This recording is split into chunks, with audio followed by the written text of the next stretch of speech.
What's up, YouTube? What's going on? I got another modern video for you guys today. I was looking through the kind of deck dumps, moto results, challenge top 8s, and I was thinking about making another creativity video, 5 colors from McWinsauce.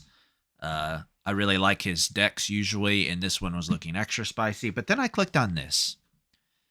And this deck is, to say the least, interesting. It took me a second to figure out exactly what's going on here. So what we have here is essentially an Amulet of Vigor deck, kind of like Amulet Titan. It's got a lot of the same components, you know, Amulet of Vigor, bounce lands, extra land drop effects like Azusa, Explorer, Arboreal Grazer. But that's about where the similarities end, right? So instead of Primeval Titan, Valakut, Trigger shenanigans, we're playing Storm the Festival. We're also playing Timeless Lotus. We're also playing Golos. We're also playing Karn the Great Creator. And we have an Emrakul, the Aeons Torn. So, how do these components come together? Without playing the deck, here's how I assume it works. Amulet of Vigor gives you untaps. Works with bounce lands. Also works with Timeless Lotus. Ooh. So, the goal is to get Timeless Lotus and Golos into play. If you have a bunch of untaps with your Timeless Lotus, you will activate your Golos. Golos will hit Storm the Festivals, Azusa, Explore, Arboreal Grazer. You will cast those. You will generate more mana. You will flash back Storm the Festival. You will hit more stuff. You will You will hit more Timeless Lotuses. You will hit Karn, and eventually you will hit Emrakul. So you're just churning through your deck, generating a bunch of mana, and in game is to cast this Emrakul, the Aeons Torn. And that is, to say the least, fun. But, of course, there's other components to this deck. It's more complicated than getting Golos plus Timeless Lotus, because it's going to be about the journey with this deck, for sure. How you get there, right? A lot of times, I suspect this deck will need double Amulet of Vigor. It's got some tutor packages. Obviously, Golos tutors a land, which can get you Lotus Field. Lotus Field is probably another way to get a bunch of taps and untaps and activate your Golos to get more land drops, to get more mana, and to start the process. You also have Karn the Great Creator. And like all Karn decks, we have a kind of a sideboard package here. Ones that I consider notable are Phyrexian Metamorph. I assume this is used to generate extra copies of Amulet of Vigor and to make extra Timeless Lotuses. So you make, it's legendary, but you make a Timeless Lotus, you get 2 untaps, you make 10 mana, you activate your Golos. We have Wishclaw Talisman, which is kind of obvious. This is a combo deck. You're going to go get this if you're trying to either tutor this turn or set up a combo turn for the next turn, but you're missing one piece. This Walking Ballista is interesting. Like, obviously, Walking Ballista is good against decks that have lots of X1 creatures, but I'd be curious to see if this deck can generate enough mana to tutor for the Walking Ballista to X is 20 and 20 my opponent. I assume, since it's capable of casting Emrakul, that is going to be the case. You have some value cards here. They're pretty stock with Urza sagas, but Haywire Mite, Tormod's Crypt, Pithing Needle, Stonebrain, good with Karn, Ensnaring Bridge, good with Karn, Engineered Explosives, good with Karn, Chalice, good with Karn, Liquimetal Coating, good with Karn. So all of these cards kind of, Liquimetal Coating, Chalice the Void, Engineer Explosive, Ensnaring Bridge, Stonebrain, kind of cards that can beat a deck by basically stopping what they do. So bullets that can potentially be tutored with Karn and win the game on their own. Then you have an actual backup win condition here in Cityscape Leveler. Generate a bunch of mana, hit my Karn. Cityscape Leveler, hope it gets there. Boseiju, generic sideboard card. It's if you got a spot and there's a deck that can cast it, this card is good. Elesh Norn is interesting. This card is very interesting. I assume if you sideboard this card in, it is because you want the Torpor Orb as first off. Like, I think you want the Torpor Orb. But it does work very well in the deck itself. You have an Amulet of Vigor. You get double Timeless Lotus untaps. You get double Simic Growth Chamber untaps. So it just doubles up all of your ETB triggers. It's worth mentioning it doubles up all of your ETB triggers. So when you need to bounce a land to your hand, you will need to bounce 2 lands to your hand.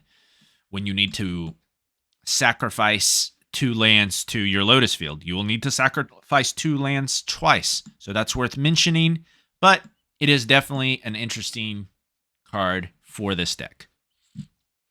So without ever playing the deck, I am pretty excited to play it. I'm going to post my results no matter what my record is. If I go 0-5, I will post it. If I go 5-0, I will post it, or anywhere in between. I'm just, I just don't know what to expect from this deck. Is it good? Is it bad? Is it a meme? Is it broken? I don't know. But we're about to find out, and I will see you guys in round 1.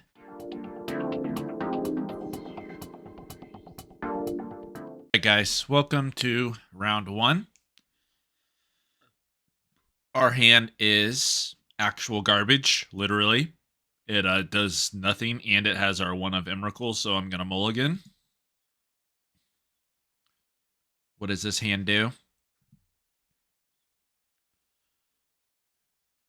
Okay, so this hand is on the slow side. However, it does have a way to get to Amulet of Vigor. It has a Gardens to copy it. And I think if we play like that, we can go Karn, potentially into Timeless Lotus, and potentially into Golos. So I'm going to keep. Obviously, slow. And there's not much we can do about it. I think this Crumbling Vestige has to go.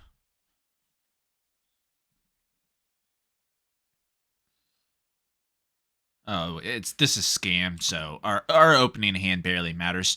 Although, to be fair, this Urza Saga is the best possible draw, because they cannot Thoughtseize an Urza Saga, and it is a way to Amulet Titan. Being on the draw against these Thoughtseize decks, it's going to be hard to keep an Amulet in our hand.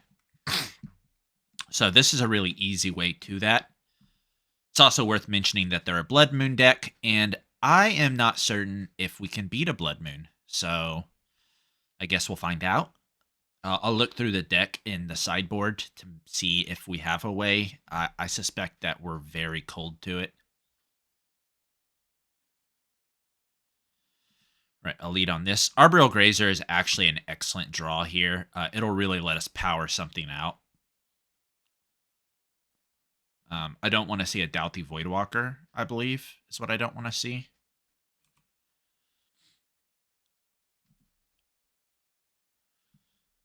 Yeah, because as long as we don't get Thoughtseized again, we can go...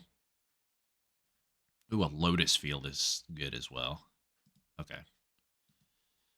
It'll be a while before we can do that, though. In fact, we may not be able to do it at all this game, to be fair. We might not have enough lands in play to sack it. But then again,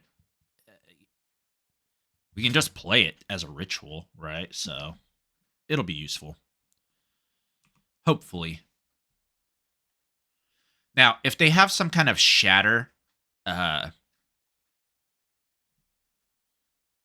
our amulet, like an Abrade or a Kolaghan's Command, we're in a lot of trouble. I'm not going to play around it. I'm just going to go for it. Azusa is, you know, the nuts for sure. So we'll go Amulet of Vigor. We will copy it. Like I said, if they have the Shatter, it's a huge blowout. All right. They did not. So we are in business. So we're just going to go full Leroy Jenkins here. And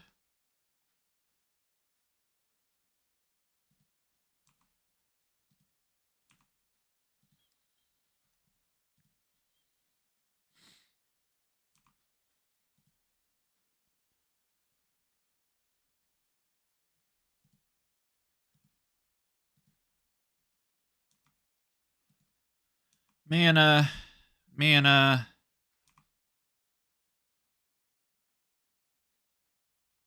ounce.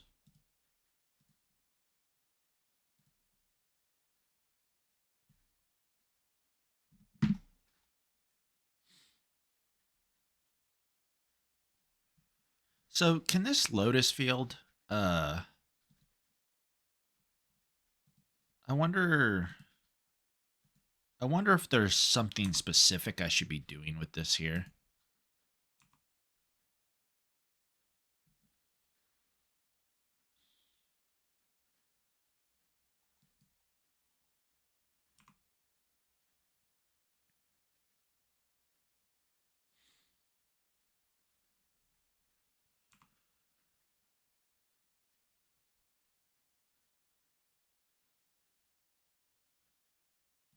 Okay, well, our Zeus is dead. I can play Timeless Lotus. I think I'm going to.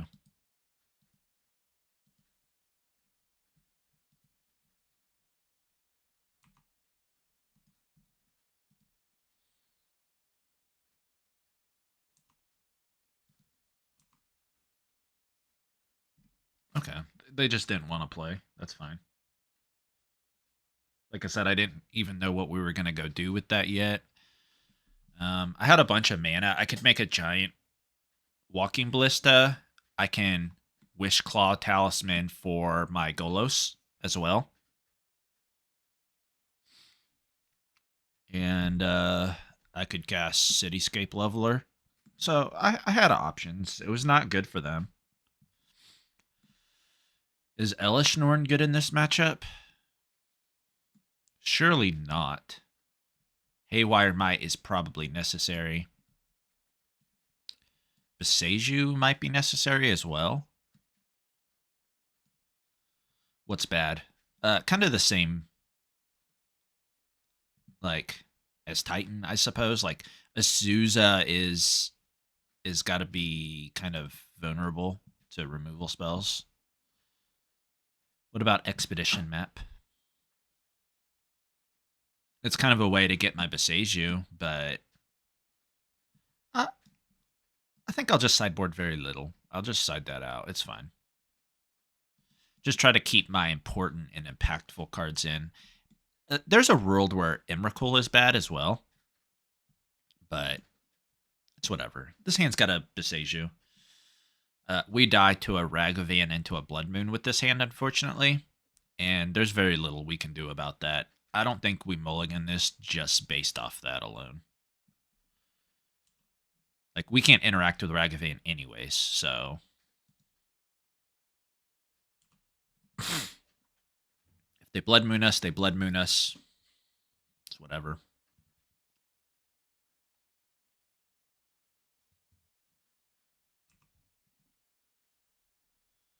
Is this a Dalthy Voidwalker? It is.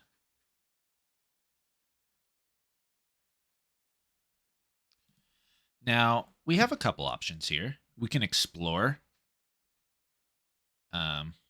Or we can leave open Boseiju. Or we can explore into Ancient Stirrings. And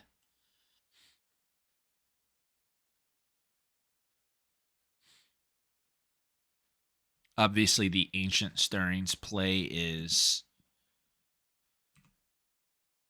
more impactful, for sure. But I think I'm going to leave open the Boseiju.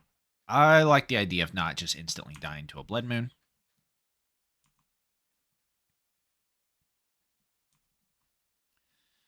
This Doughty Voidwalker's not doing much right now.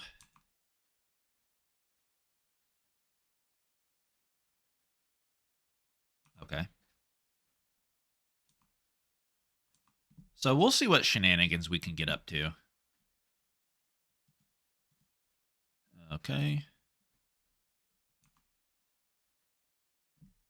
We will get our Amulet of Vigor.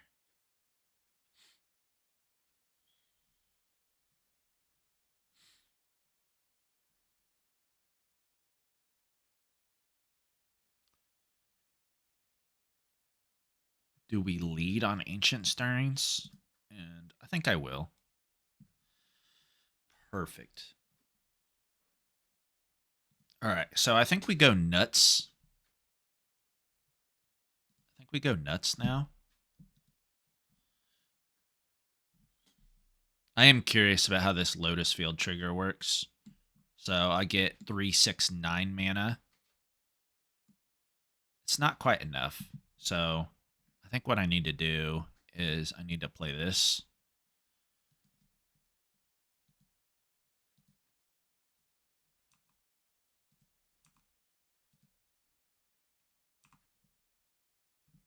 And I'll bounce this. We'll cast Explorer.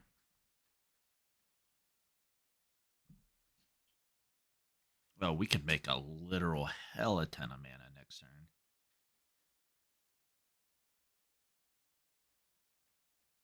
So what land can Golos go get?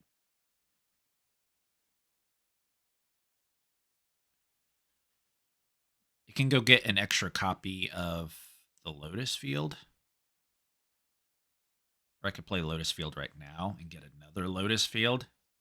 I'm gonna experiment here, guys. I'm sorry if I punt, but I think this is the play. So what we do here is we play our Lotus Field. We stack our triggers correctly. We untap. We make green mana first. We untap and make, I suppose it doesn't matter, blue mana. We got to sacrifice 2 lands.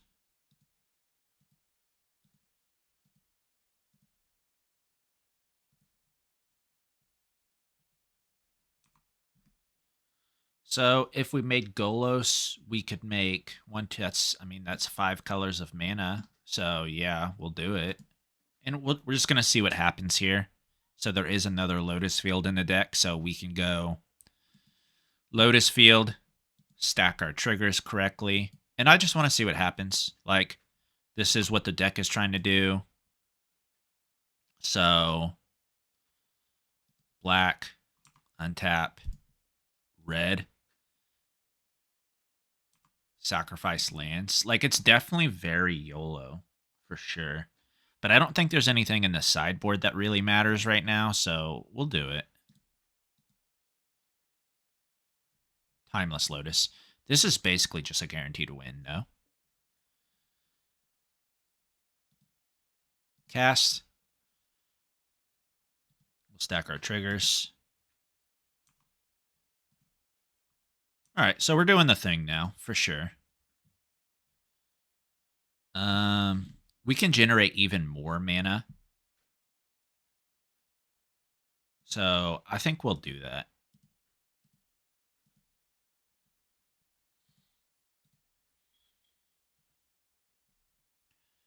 Okay. So they see. I can just generate a buttload of mana and probably activate my Golos twice. And between Arboreal Grazer and whatever I hit, that's probably good enough. All right, guys. I will see you guys in the next round.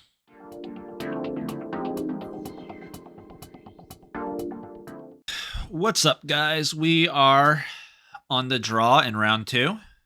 We have cards. We have a way to get the amulet. We got a bounce. Oh, well, not a bounce land, but we got a way to generate mana. We got an Ancient Stirrings. I'm just going to keep this hand. I'm gonna lead on Urza Saga, and then next turn I'll play Boseiju plus Ancient Stirrings. Then we'll go get our thing for sure, our amulet. All right, I think Golgari Rot Farm is pretty good.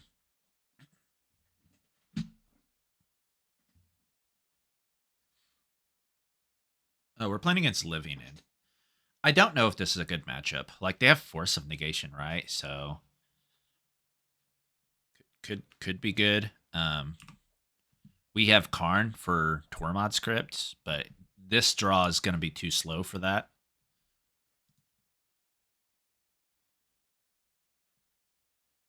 But I mean, we can try it at the very least. And there's also a chance they just don't kill us before we can kill them, right? Like, we're gonna try to do stuff next turn.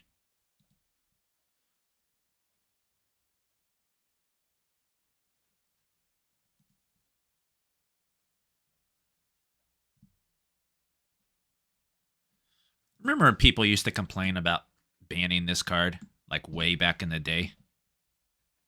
I wonder if people still feel that way. Back in my days where I played a lot of Modern, people used to complain about this card. Because it was too good in the Tron deck, and it came up in other decks as well. All right, so we burnt a Force of Negation. I don't know. I mean, I don't know. That's got to be good, right? They're going to Living End now. Oh, they got a Violent Outburst. They're just doing it raw right now. Interesting. I would be a lot more scared if they had a Grief. But they don't. So they don't have a Grief. Expedition map. So we'll float our mana. We'll play. Let's kind of scoot this out and look at the deck for a second.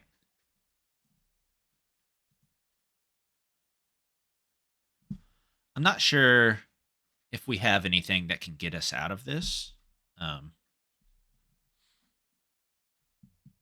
But I guess we're technically also just not dead yet.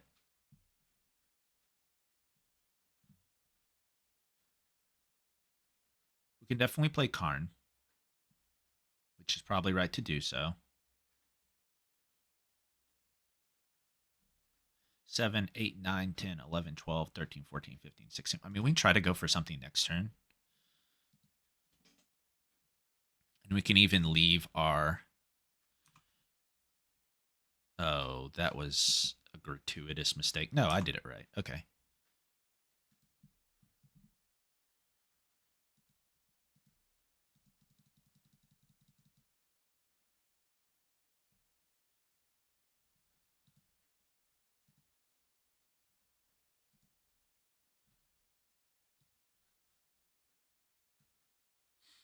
Ensnaring Bridge is... I don't think we're going to get there on Ensnaring Bridge. We could potentially get there on Cityscape Leveler.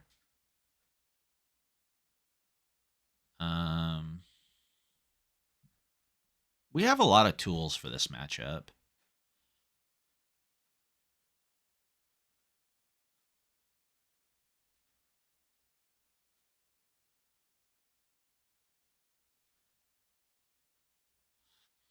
It's definitely very interesting what we're supposed to be trying to accomplish here. Is it just the Cityscape Leveler to, like, kill a thing? I don't even know if we can do that, I'm going to be honest.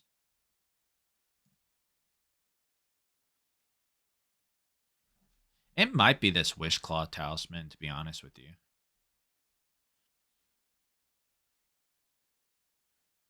Oh boy, this is definitely tough. I'm going to take the Phyrexian Metamorph and hope for the best, I think. So, we'll do that. I can't generate enough mana next turn. I need a way to draw extra cards. Or not draw extra cards, make extra land drops, and then we're in business.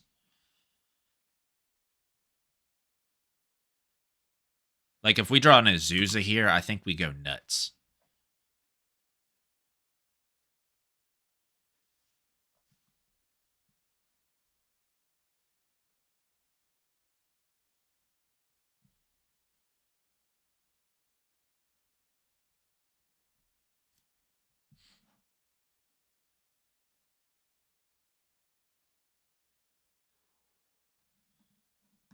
I don't think we can get ourselves empty-handed enough to...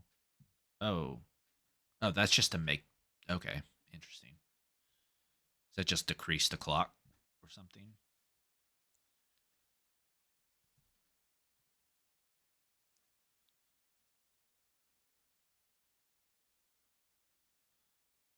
Yeah.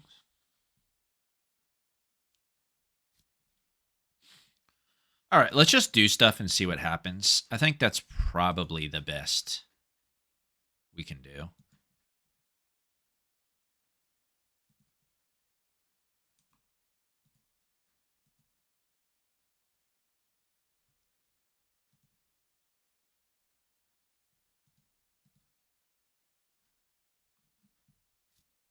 So we can Golos here.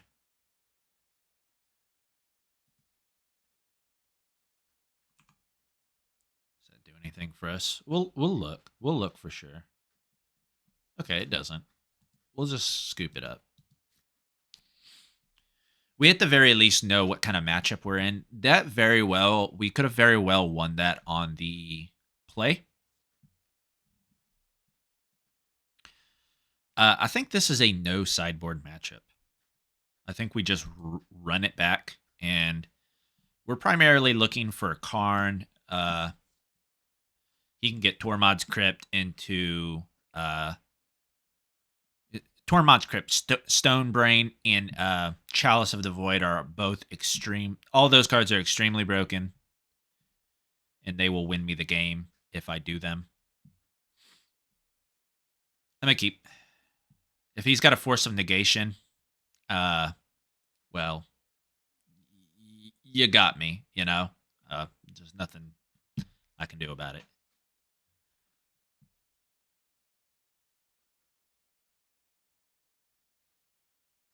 I got the Karn.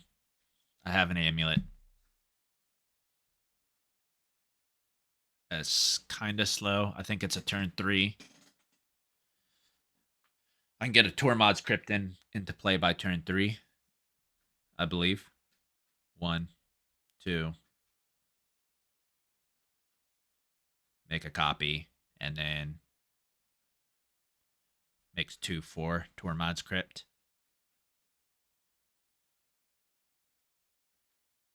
We'll see. We'll see how it plays out. But I doubt very seriously that this is a mulligan. It's my opponent mulliganing. Not yet.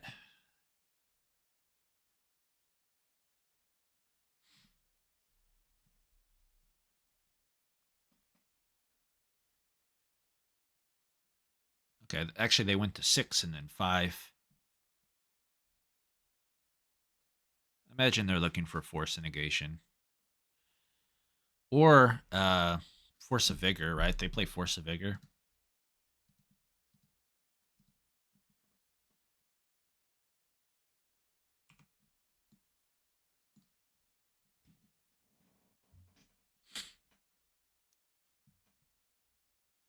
Finding another Amulet of Vigor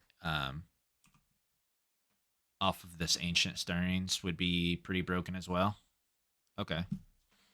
I don't even know what they take here. I suppose it's got to be the Karn. That's the only thing they can take that is relevant. Oh, wow. I did not see that coming.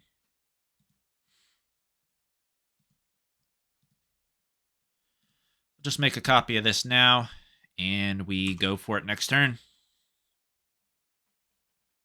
We can make a hell of a lot of mana.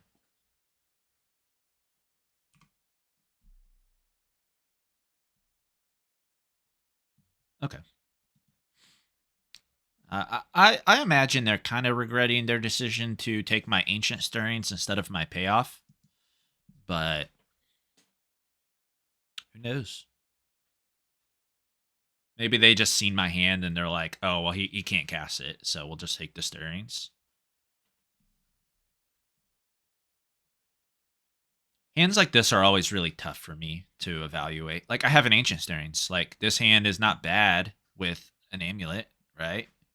You got Ancient Stirrings into, you know, Amulet and this. I can make it, copy it, go to town. But as is, I'm a mole. Well, this hand's just not good at all, right? Uh-oh. Probably should have kept that first one. Yep, sure, why not?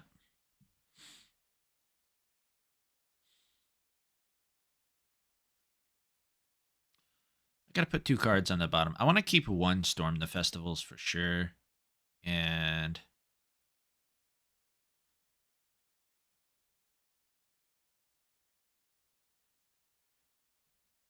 we'll get rid of the Vestige here.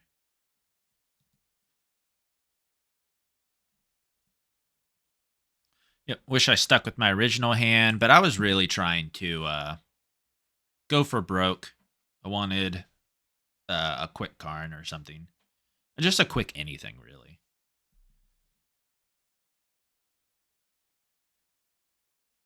Yeah, that's unfortunate. Because we already learned that the turn 1 Saga on the draw is pretty slow for this deck.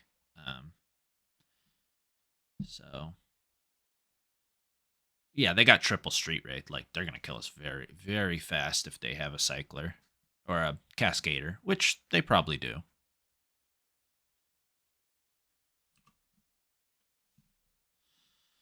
Okay. This one's looking like a fat L.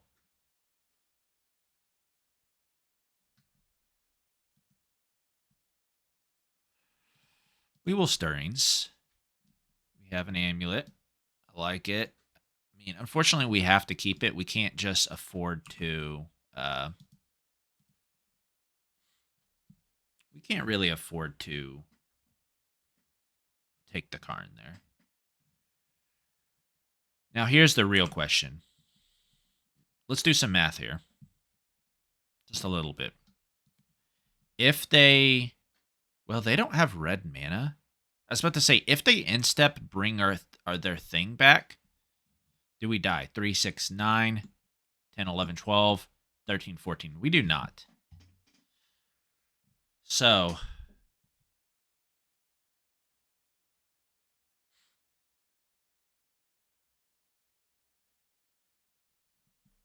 is it unreasonable to slow roll my Amulet?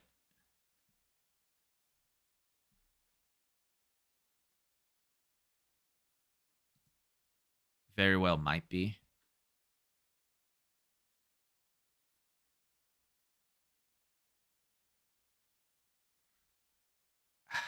It's really tough. I think I will slow roll it.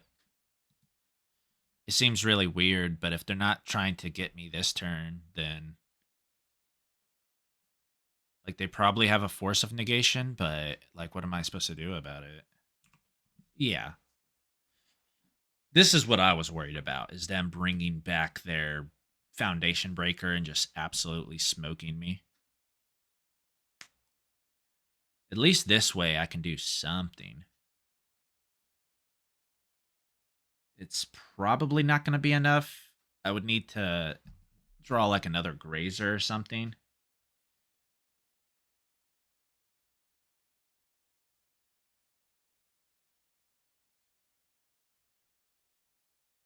Yeah, I currently don't think I have enough mana to cast Storm the Festival.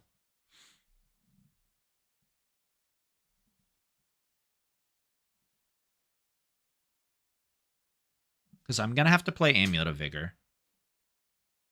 And then I can't make a copy. Am I dead? That's a real question. 3, 6, 7, 8, 9, 10, 11, 12, 13.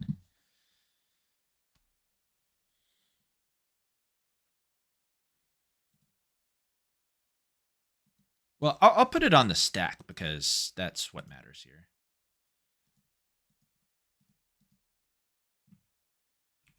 3, 6, 9, 10, 11, 12, 13, 14, 15, 16. If they have red mana into their stupid red Cascader, I am definitely dead. But they don't have red mana, so currently I am alive. It did not look like they had Force of Negation, so I am going to unapologetically go for it.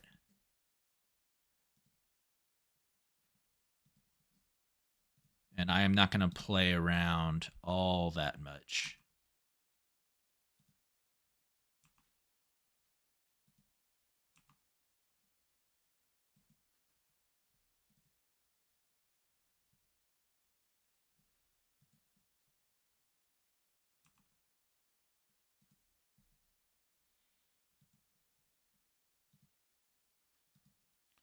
And we'll see what kind of mana we're working with. It's very possible that if we don't have enough mana to do what we need to do, we could go for an Ensnaring Bridge. But would we have enough mana to cast it? We would. But I think it might be better to just... Ooh, let's not cast that. I think it is better to cast Storm the Festival. Let's try to not mess this up, though. Ooh, wow. Wow. Okay, so they're going to need interaction for this. So these are my 2 permanents. I will put them into play.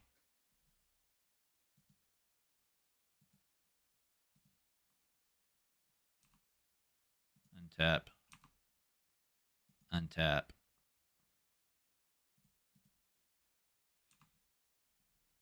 We will use our Golos. So we could go for another Gardens. We'll get untaps, and then we will... yeah, I think I'm going to go for the Gardens here just to go extra ham. So the first one will untap and make mana. And then the second one will untap and make a copy of... No, not that. This. All right, we've done it. This just does the exact same thing when you flash it back. So it's better to... or is it better to Golos? No, I think this is better.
All right. Well, that was a fun win. Hopefully in future rounds, if we're like going off, our opponents either just concede or, you know, just make sure it's not determinate, because that is very annoying to click through. But yeah, fun deck so far. I will see you guys in the next round.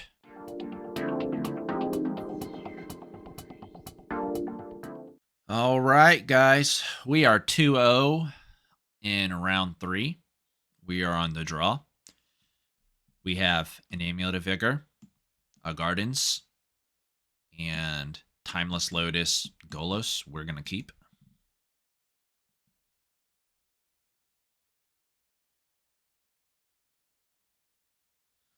Oh, we might be in another Living In matchup. Hopefully we do not get griefed. Oh, this could just be Death Shadow. Well, either way, we're it doesn't help us to save it because it'll get Thoughtseize and playing it out on turn 1 gets Spell Pierce. So the way I see it, there's no good way to get this into play and have it be not in danger.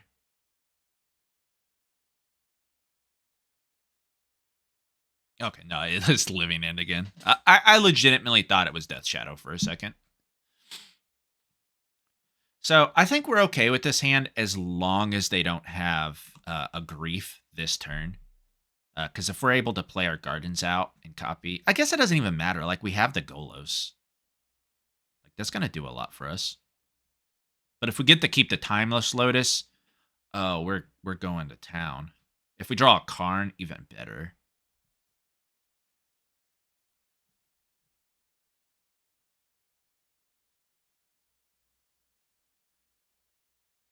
Of course, their Living In can disrupt our Golos, but we got 2, so it doesn't matter. Oh, they do have the grief. Unfortunate. At least our core cards they cannot touch. So our mana is going to go untouched, pretty much. It's just the Goloses that are in danger. Perfect. That's probably exactly what we want.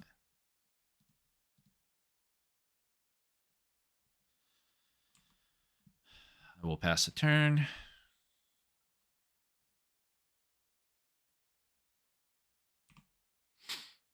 Yeah, we can do a lot next turn.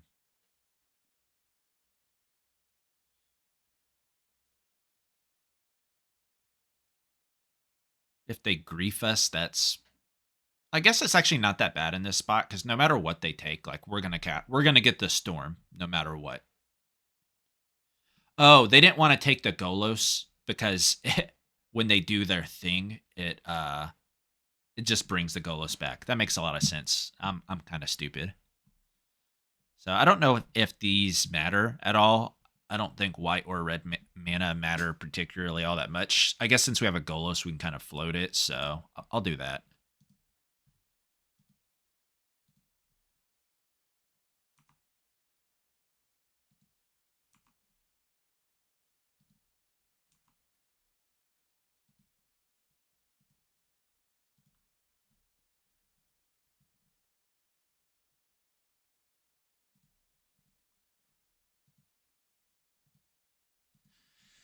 All right. We're just clicking through some stuff here, generating mana, doing our thing.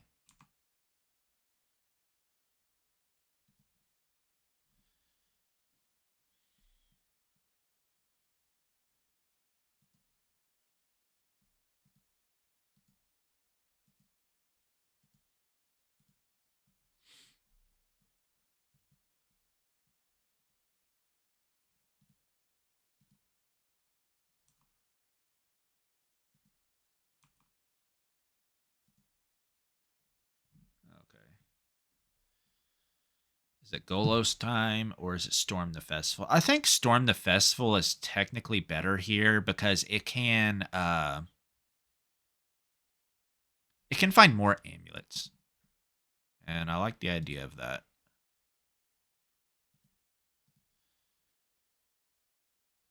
We still have mana for Golos, so we can generate more mana if this is somehow kind of a whiff. This also might just get Force of Negation, which is maybe a reason to not do what we just did. But we should be able to produce enough mana with our Goloses to... Ooh, Azusa's very strong.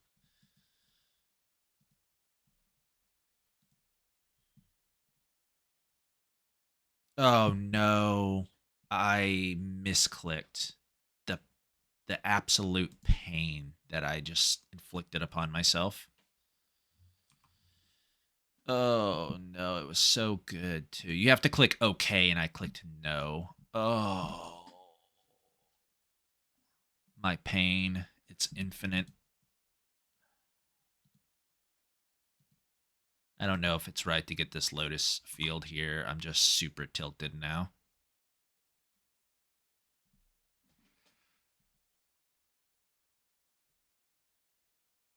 Ugh.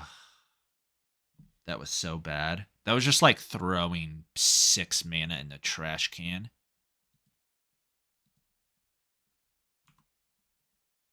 Ooh, that was quite the punt. Well, we deserve to lose this one, probably. Yeah, now I'm getting extra tilted and I'm making more punts. Awesome. At least I'm on brand. Actual garbage, you know? Like, I need to float this mana here, but I haven't.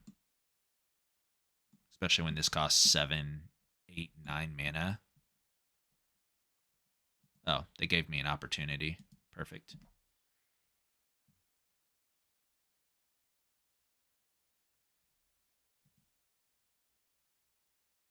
Oh, they have a grief, right? Yeah. Yeah, I pretty much whiffed this game, so I'm gonna go ahead and scoop it up. Like, misclicking there was devastating. Damn. If that cost me a 5-0, I'll be really very sad. So this matchup, same as last time. Like, all of my stuff that needs to be where it is in the sideboard, so we will keep it there.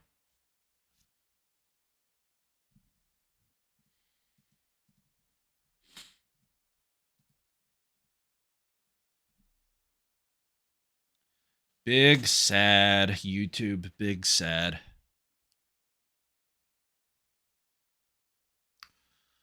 Well, you gotta give yourself the opportunity to just throw it over to your opponent.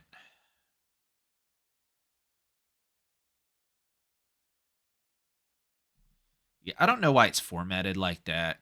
I mean, I just don't get it. Like, I clicked on the two things, and then you have the option to say no. Like, obviously I want to put my stuff in play. Like, they have it formatted like no and then okay. Why? If it was the other way around, I would almost never misclick like that. If it was okay and then no. That's all right. We'll just win. We'll just win 2 more. Like, well, in our heart, this will be a 3-0, right? Like, win, win, win. 3 wins.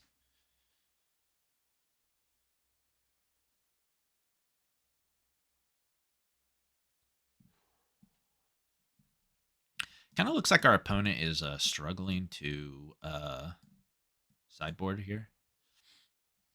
Like I mean, we already played this matchup, but we got some good sideboard, right? Like Tormod's Crypt's good.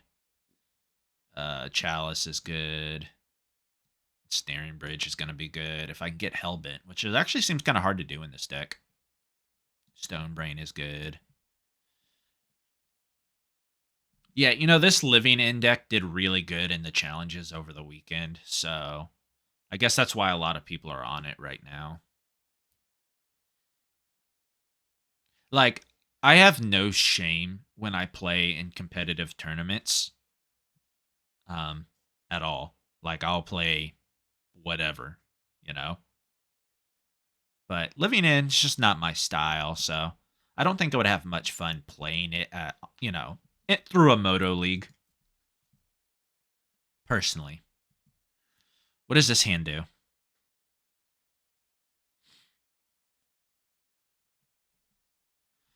It's got a slow amulet, but in a way that's good. So I'll keep. I have a way to amulet plus copy it without being disrupted by grief. And so far what I've learned about this matchup is that, I mean, their win condition's not good against you. I don't know if they have a particularly devastating sideboard card that I'm unaware of, but it just seems to me that they are just generally kind of slow. Like even when they do their thing, like it's just on a different axis of Magic that I'm not playing on. So if they Foundation Breaker me, that's bad. But this time I'm on the place, so.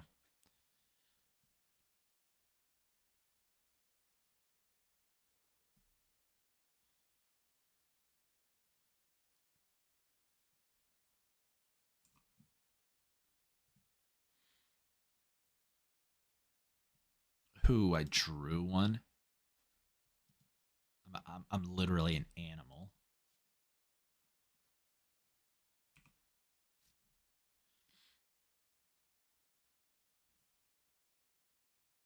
Now we have nothing to do with our mana though. So we still got to draw something to do with our mana.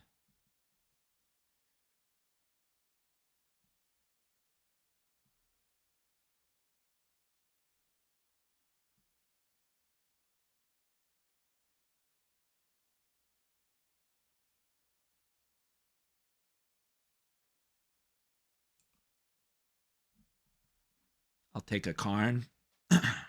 I'll take a Golos. Maybe even.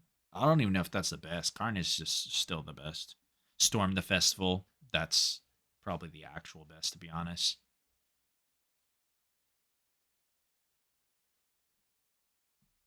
But I'll take a Karn.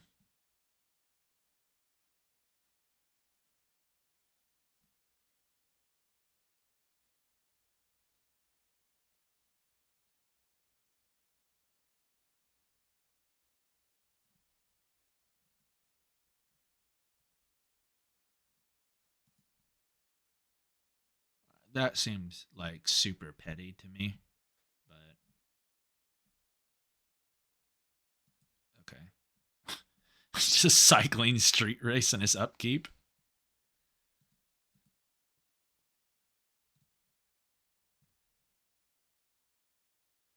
Is there anything we can get?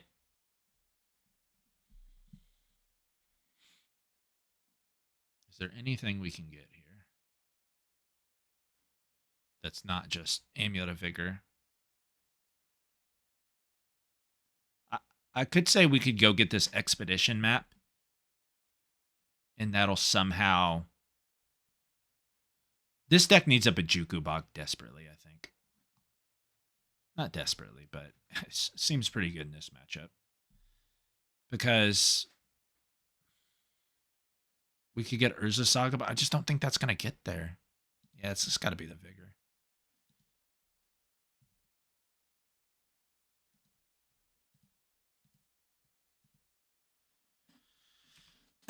All right. We're passing.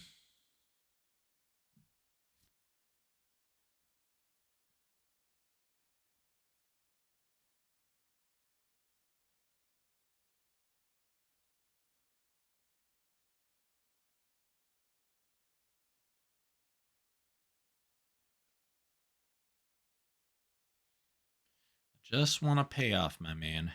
That's all I want. I can't remember. Did they have a grief? They did not.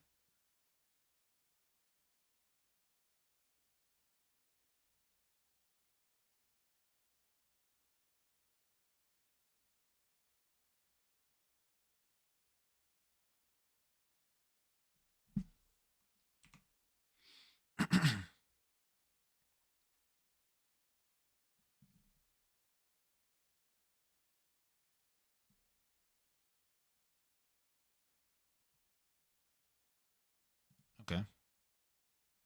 That does hurt.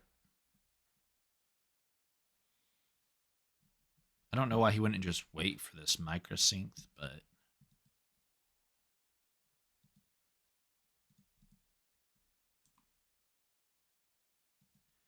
with how I've played a couple of these turns out, I don't blame him.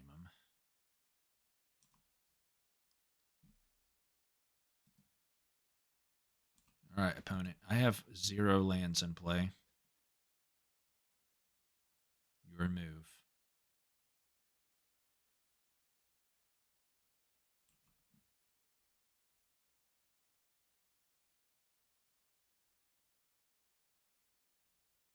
Payoff?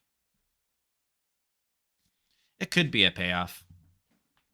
I think it's also so likely to be a payoff. I'm just gonna go for it.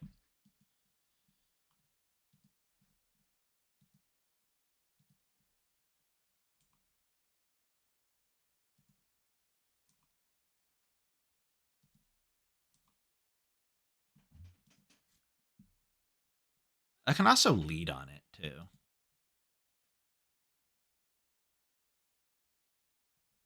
All right, we got a Golos. It's time to rock.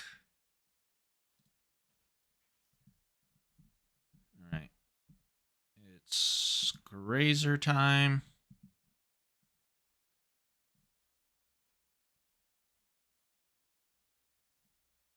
And I think I'm going to put the Lotus Field into play.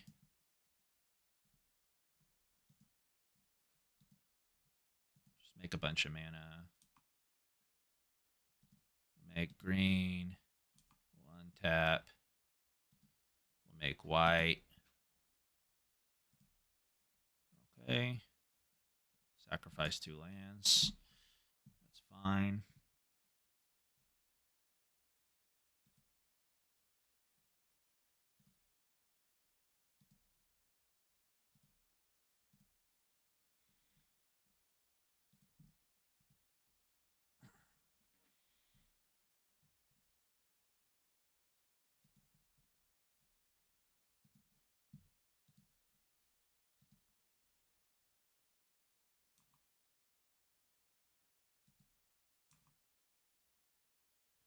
Making more mana.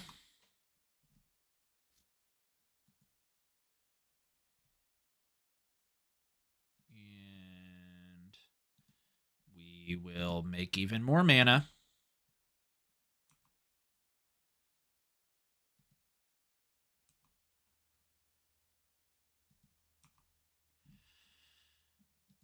We'll bounce our thing.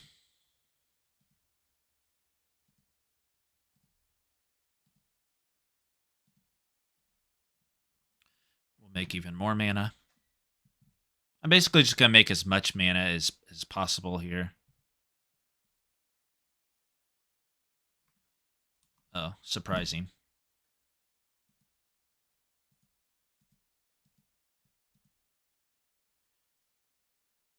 Well, I don't know if I can make... I'll get a Golos activation, I suppose.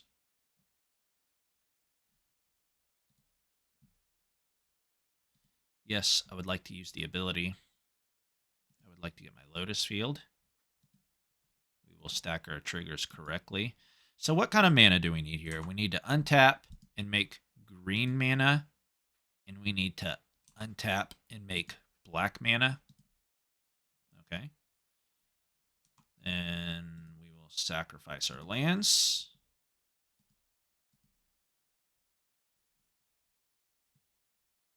Excellent. Completely cracked.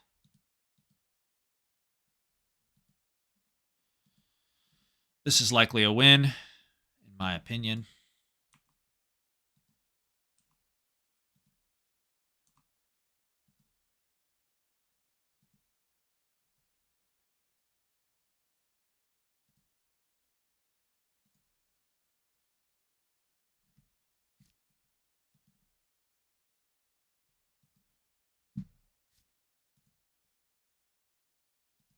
We have an extra additional Karn, so...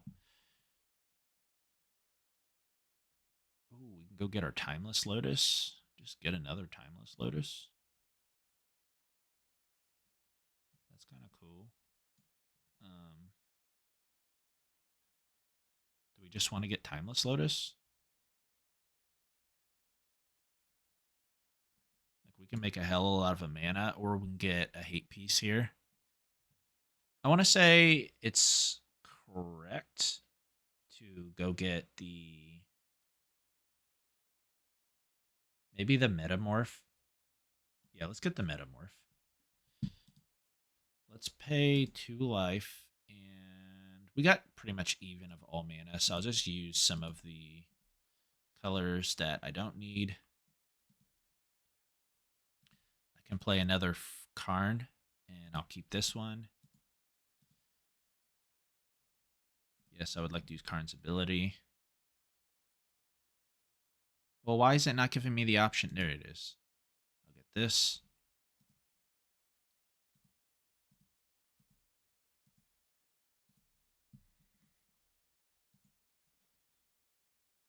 I would like to keep the new one. I will stack my triggers. And, you know, in a way, we're really relying on our Golos activations here, but it's kind of what we came to do. I could have gotten a hate piece and made it to where they couldn't win, or I can just try to win this turn, you know? Yeah, see, there's a Storm the Festivals and another Karn, so we're Gucci. We can basically just use our mana as we see fit here, because this Storm the Festivals is so likely to win us the game. Oh, we just hit an Emrakul, so let's do that.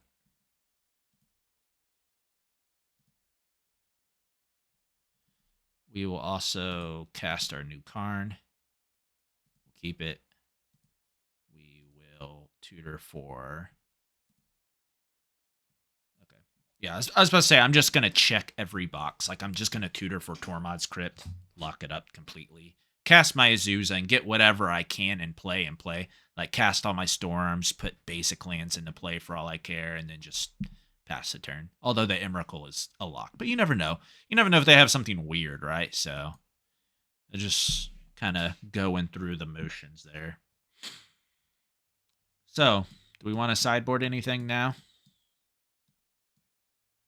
I don't think so. I'm going to resubmit. I might consider speeding up some of those clips. I may not. I don't know yet. Whatever I decide to do, just let me know in the comments if you like me to speed up when I'm playing like a combo deck that has a lot of clicks, or if you want to just watch it out. A lot of this combo deck specifically is kind of just click heavy. It's not like super complicated, although you can still mess it up, which I've done already. So, but yeah, a lot of it is just clicking and going through the motions. So, you guys, whatever I decide to do, you guys let me know if you liked it or if you didn't like it. But yeah, it is certainly a lot of time of sitting there watching me click. I'm still working on my editing skills. So I would have to figure out how to cut the audio off this video and do like a little voiceover while I'm speeding the clip up. I do know how to speed the clip up and cut it from the rest. So I do know how to do that much. All right, we got a hand here. We got a Gardens and a potential Ancient Stirrings. So I'm going to keep and see how it pans out.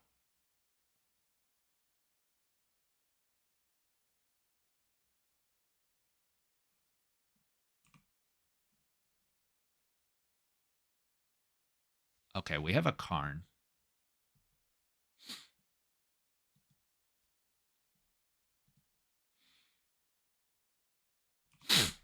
I really considered casting the Crumbling Vestige there. And there's a very real chance that that is still right. I'm not totally sure, to be honest with you. Like, obviously, if I hit the Amulet, it is just better.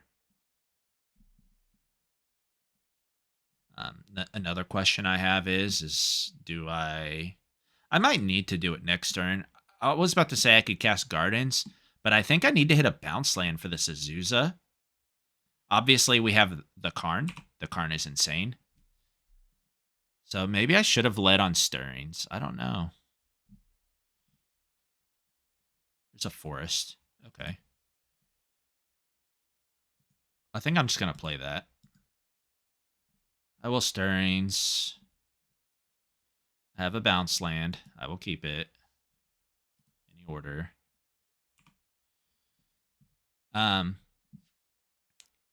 They've missed a land drop. That's interesting. So I will go for the Karn. Obviously, it's going to get countered. Obviously, man. Like, that's all I got to say. I cannot see them keeping a hand. Or maybe it's just greedy. You know, they have a cycling deck, so it's one of those things where they're just like, I have a cycler, I'll keep. Okay. Obviously, that is not good for me. But I still have this Karn.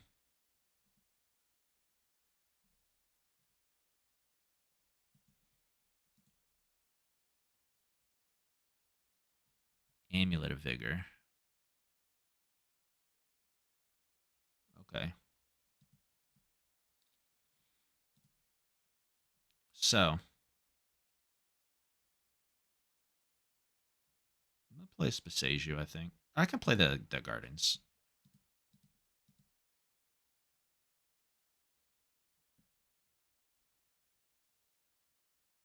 Is this a Force of Negation? Because if so, that's like pretty sad for me. Yes. Okay. So I just need to get this shit on the road with the Karn. I need to just ramp it out, I think. This game is not played out the way I need it to. But this is a game where Karn for the bridge might work out.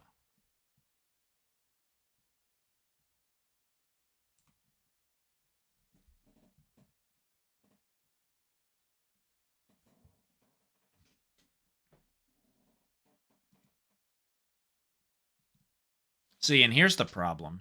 Like, I think I have to go get bridge first.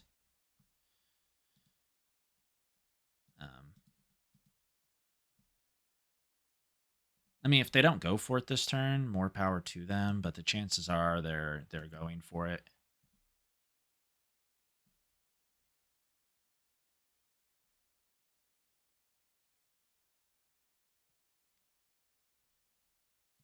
Oh, dude, this guy's hand. This might be one of the best hands I've ever seen out of this deck. Other than missing the second land drop. Like, clearly, they had a lot of interaction in their hand, so they kept. They were very light on lands. Ooh, I'm not dead, though. That is huge, my man. That is huge.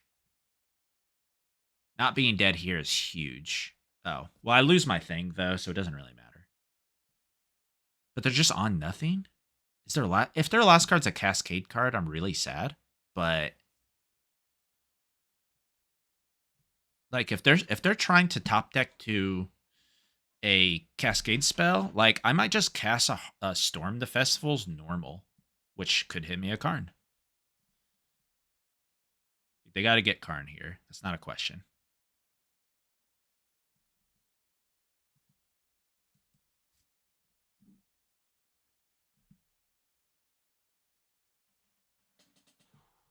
I don't know. If I have any Living End players watch this, y'all let me know if you're even allowed to keep a Living End hand that doesn't have a Cascader. Like, I know the deck cycles a lot, but if you don't draw it, your deck kind of sucks, you know?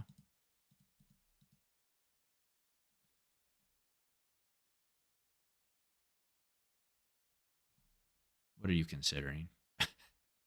What could you possibly have, buddy? Oh, no. What? The Stone Cold? Jeez. Yeah, this is the best Living Hand I've ever seen. I almost thought for a second they didn't have anything, but clearly they did. Yeah, there's no way. I'm just going to concede. All right, guys. I will see y'all in, I believe we're in round 4.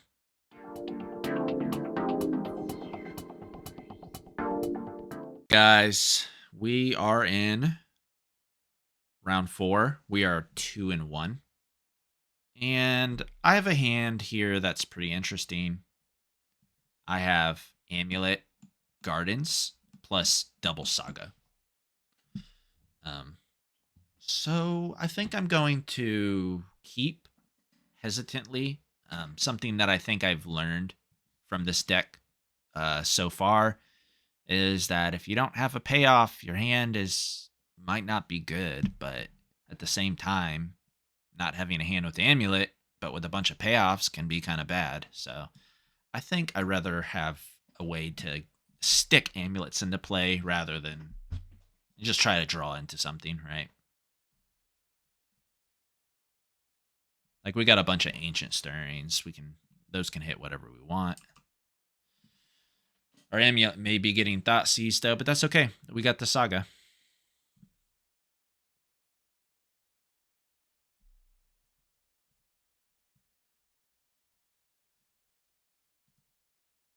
We got a lot of Sagas.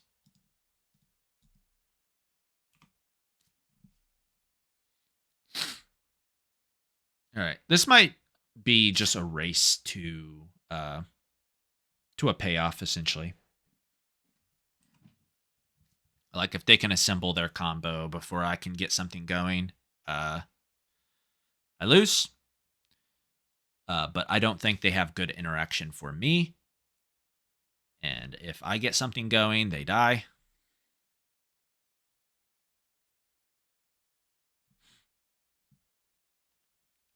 Okay. So we officially have mana.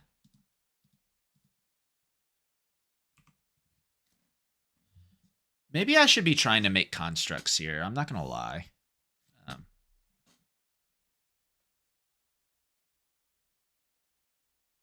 Or at least make one construct, right?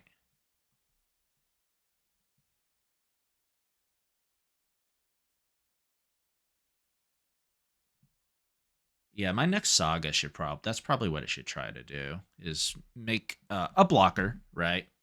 I need a blocker.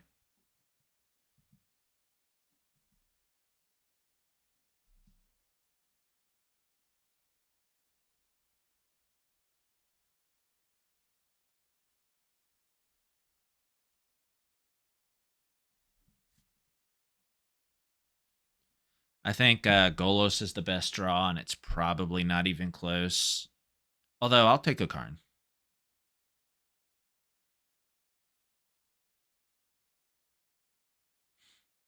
All right, the Yawgmoth is going to be in play. So our time is definitely running out here. I do not have a Saga target that can hit graveyards, and I do not have a Pithing Needle in my main deck.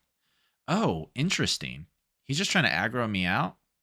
Oh, or he has a Yawgmoth in hand, and he just views the damage being better. I do not know.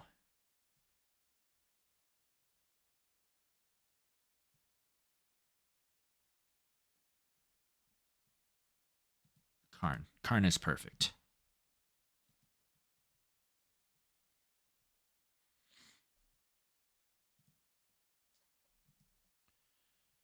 Let's look at our sideboard. What do we have? We can Wishclaw Talisman for a Golos, more than likely, this turn, if we'd like. And I think we would like that. So let's go for that. If not, we can Cityscape Leveler, I guess. Oh, Walking Ballista is also quite strong. Like I can just go like ping, ping, ping, ping, ping. Okay. So let's see how much mana we can make.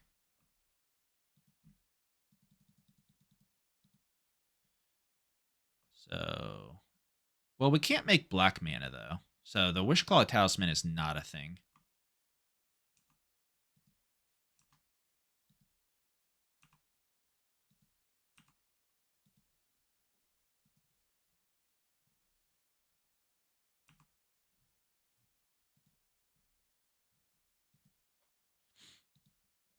So this might just be big Walking Ballista. We'll see how big we can make a Ballista this turn.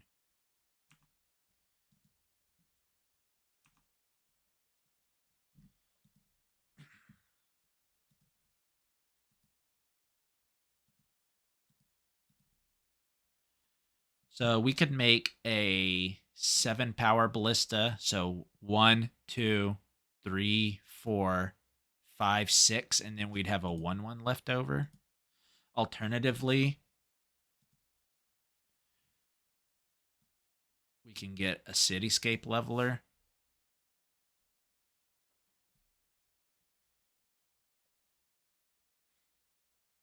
We could get a Pithing Needle. I think it's just a Walking Ballista, honestly. Well, let's read what this does. Stir up to 1 target non-land permanent. Its controller creates a tap Power Stone.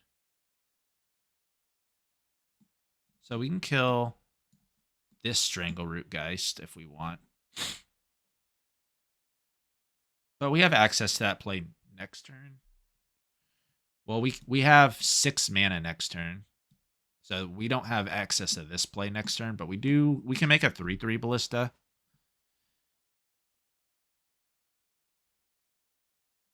Yeah. I think we should go for the Leveler.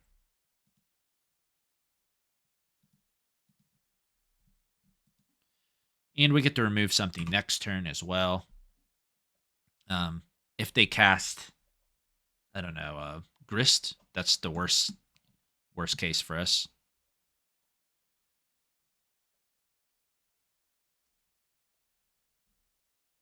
But they already used 1 tutor. They have a lot of them, but they did use 1. They can't cast a Yawgmoth into this Leveler. I mean, they can if they want to. I'm more than happy to feed them that.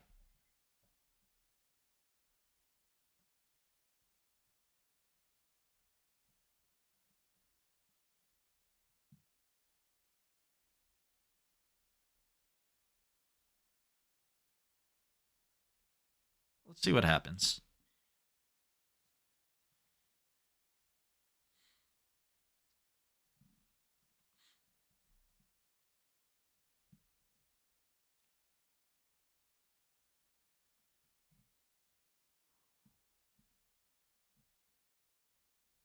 All right, they're putting counters on our Grazer. That's kind of weird, right?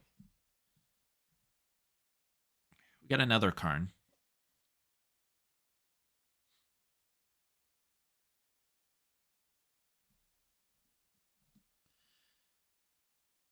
So this one, it attacks as well. Yes. So we'll go straight to combat.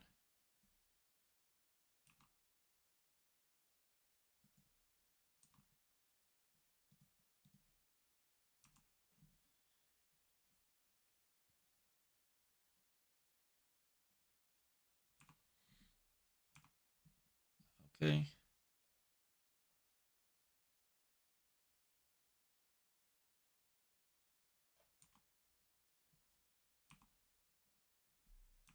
Man, they hate this Grazer. It's kind of messed up. I don't know what he did to you.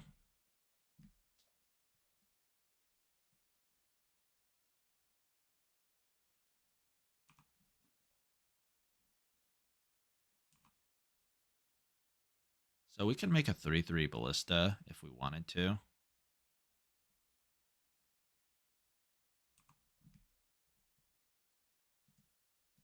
Or we have 6 mana. We have 6 mana this turn. We could Liquimetal Coating plus Karn. We could also Phyrexian Metamorph, but this is a cast trigger.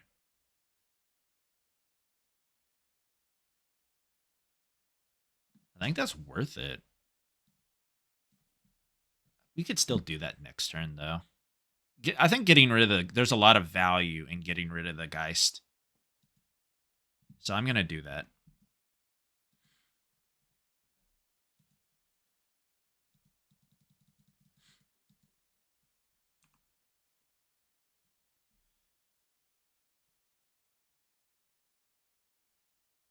We have 2, 4, 6 mana.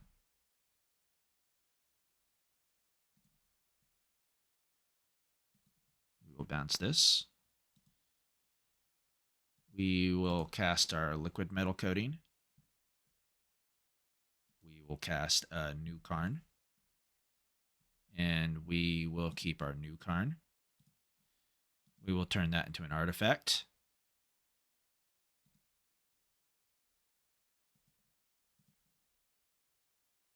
Oh, I see. Yeah, that was an error. Okay. I'm not used to playing with this card. I have never played with this card ever. Like, I've played the Amulet Titan deck, but I've never played a Karn deck. So I did not realize that didn't get anything. It just gets... Okay. That's fine. My fear was somehow they can assemble Young Wolf plus Yawgmoth and just, like, draw a bunch of cards, but they're pretty low now, so I doubt that's going to happen. And they can't kill my Karn. Okay. Grist. Ooh, we may lose. We may lose. That is brutal. I suppose we don't lose if we hit like a I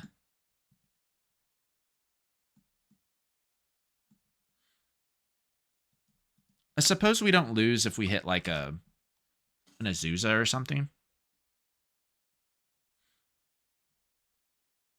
Oh, a Timeless Lotus.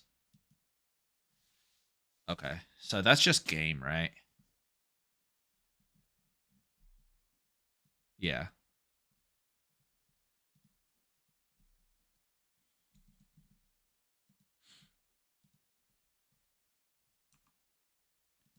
So what we'll do is make a buttload of mana.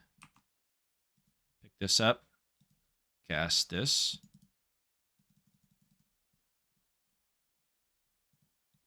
Stack our triggers. Float mana. Float mana. Float mana. Then I suppose we can just look at what's in our sideboard here to see if anything matters. And I think this Phyrexian Metamorph can matter. So I'll get that. Or alternatively, we could have gotten Walking Ballista too. And to be fair, that's probably better than the play that I'm making. And then I will use the rest of my mana to copy the Cityscape Leveler. Yeah, okay. They see it. I mean, they're just dead to the Leveler, but... So what does Elesh Norn do in this matchup? Is it nothing? Yeah, it's basically nothing, right? Boseiju. I think we're kind of just in the territory of all of our cards are sideboard cards. Yep. I resubmit. Now that we know what we're playing against, they have very little game against what I'm doing here, so I think I want to have kind of an eye for kind of a quick hand. Like, this hand doesn't do anything. I can wait until Urza Saga pops off, but I think that's dangerous in a post-board game, especially with not being able to hit my land drops, because obviously I can't play a bounce land and bounce my Saga, so I'm going to mull.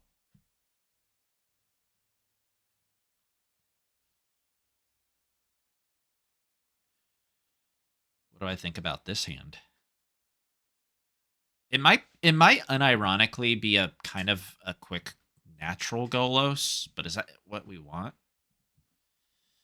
Nah, I'll mulligan. Oof, that one's also a mull. Yep, we'll keep. We got to put 3 cards to the bottom. 1, 2. Ooh, rough. We might just be in the territory of needing to draw a thing. Like, I don't think the Karn is good enough there without second Amulet, because we will lose all of our land. So whatever we get, we have to cast that turn with floating mana. So I'd rather keep the double Amulet and try to spike a Storm the Festivals. That's kind of my thought. I'll take another Karn as well, but I need to have enough mana to do what I need to do. If they have a Force of Vigor here, that's fine. I'll just be blown out and I'll accept it.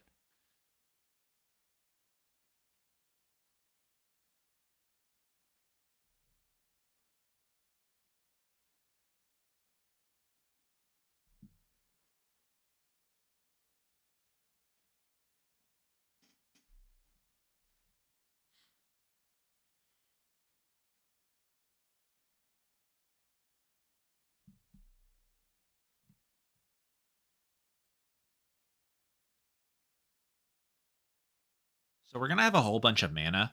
We just need a threat of some sort or a win con. They might have kind of a derpy draw as well. I mean, they didn't have a turn 1 mana guy.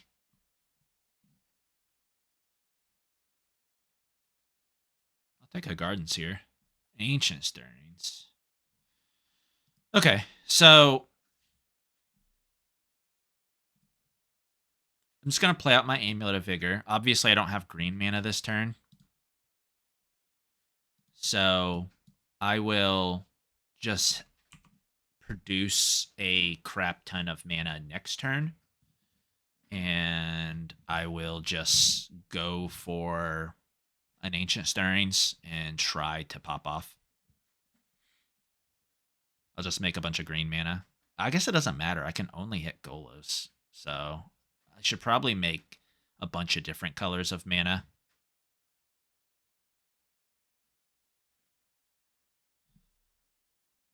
I wonder if they have a tutor target that hurts me here.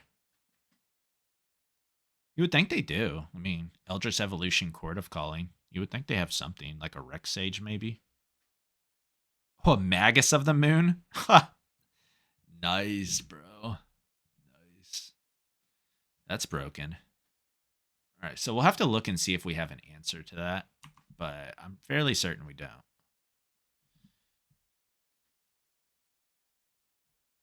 And this is just a mountain. Yeah, I think this is just game. Now we know why they kept.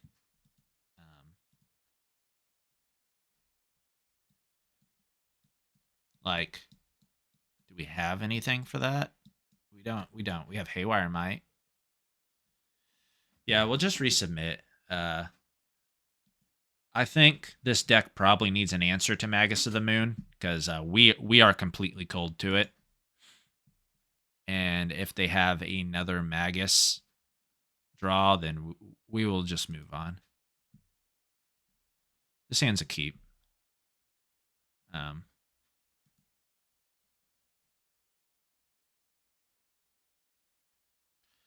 It is a keep, but I'm not a huge fan of it necessarily.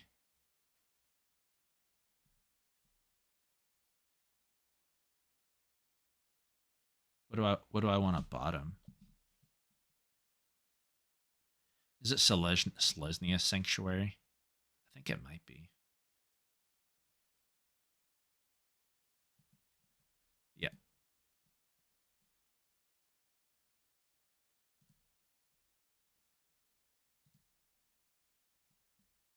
Once again, we're in a spot where we get blown out by Force of Vigor super hard.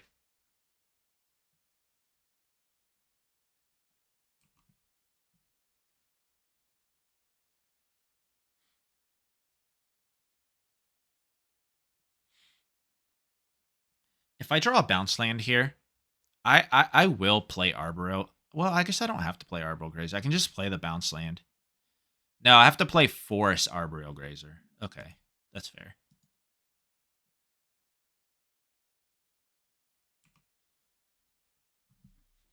So we need a threat. I haven't been drawing a lot of Ancient Stirrings. I think Ancient Stirrings is just a really strong card in this deck.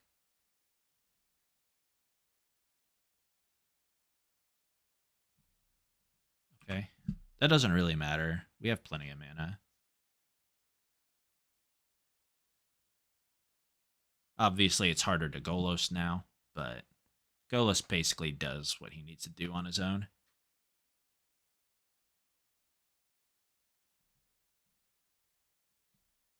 Interesting.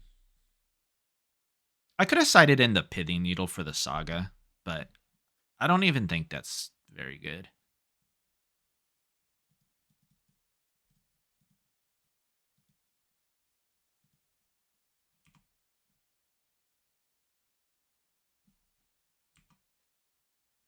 Like, I can stop their combo, but they're just as likely to beat me down. Like, I think I'm faster than their combo most of the time. Or I definitely have draws that are, at least.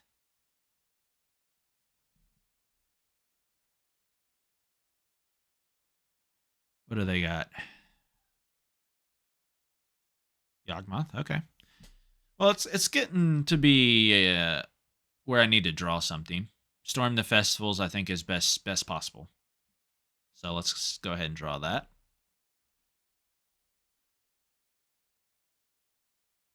We did not draw it. I will play it. I still have the Lotus Field. So I'll just play it.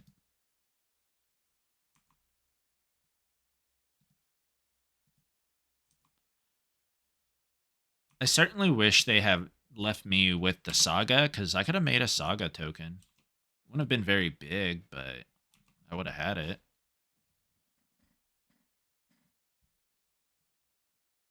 I think Karn is pretty good here, too.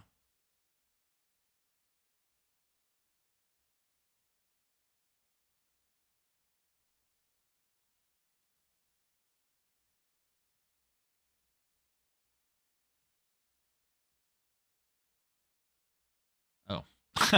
Okay. That was kind of cool. Turn their fetch land into a cycle land.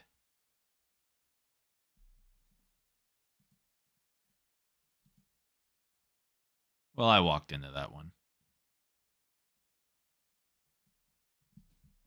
They're just doing whatever they can to disrupt me. I get it. It's time for some action. I would like to draw some action.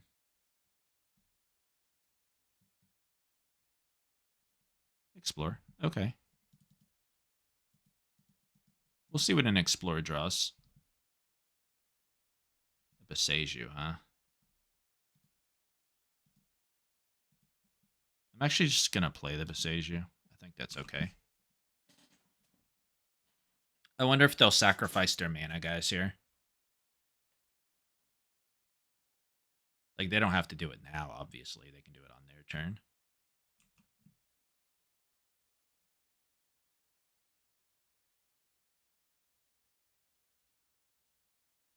I need gas desperately. It's not like he's going to give me a whole lot of time to do stuff. Now that, especially now that he's drawing cards, he'll be magazine me before I know it.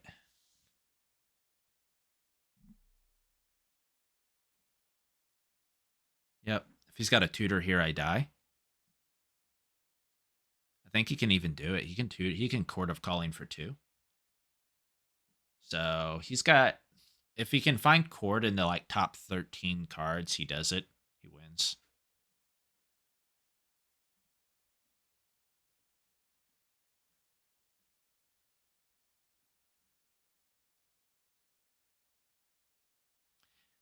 I will say this deck definitely does feel like it's at the mercy of its own draws. Amulet Titan doesn't feel like that necessarily. Amulet Titan has a lot of consistency to it that I think this deck lacks. There are 2 things I like about this deck. One, I think it's actually more explosive than Amulet Titan. I think it's harder to disrupt once you get it going. And I think generally it's easier to play. I know I've made some mistakes, but I could see myself getting a hang of this deck pretty quickly, where like Amulet Titan definitely is tougher, and I always find myself being like, oh, I could have done this, or oh, I could have done this. But this deck is just like make mana, play my threat, do the thing. So, but yeah, we don't have the Teleria West like they do. And I feel like I've played a couple games like this already where I'm just trying to draw something good. Like I couldn't afford to mulligan. So maybe that's a reason to reevaluate. Oh, I'm dead. To reevaluate my my keeps, but I just kind of see, Amulet plus a way to make a lot of mana, and I think that's good enough, but maybe it's not. Anyway, my opponent's got us beat. I'm not going to make him click through this, so I will see you guys in what I believe to be the last round.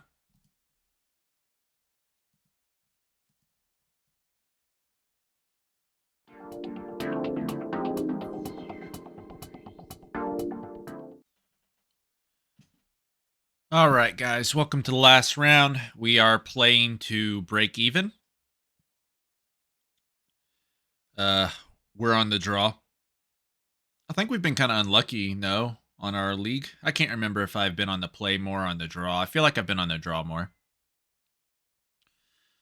Okay, our hand. It's got an Amulet of Vigor. It's got a payoff. It's a little questionable. I guess it's not really questionable. The thing that is a little questionable about it is that I can't get full value off of double Amulet by copying it with the Growth Chamber, because I'll have to play Azusa. That'll be my natural land drop. Then I'll use one of my extra land drops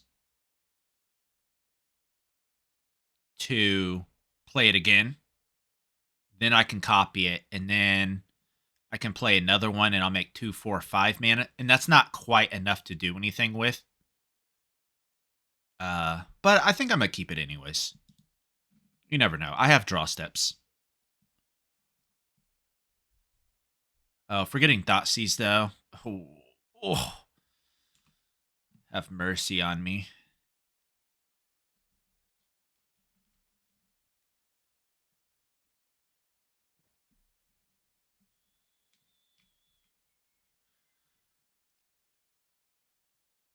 Let's see. Well, we'll play the land we can play.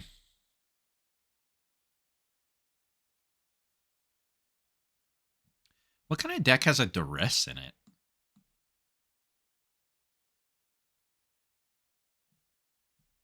Like, when is playing... Like, obviously, if you have Duress in your deck, you have 4 Thoughtseize. When is Duress better than Inquisition? Oh, you know what? This might be the Jund Creativity. No, it's not Jund Creativity because it's a forest. I don't know what we're playing against. Maybe this is like... I don't know. Scape Shift?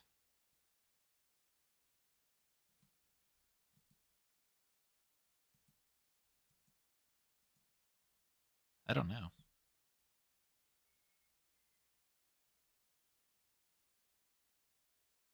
All right, we'll play this Saga.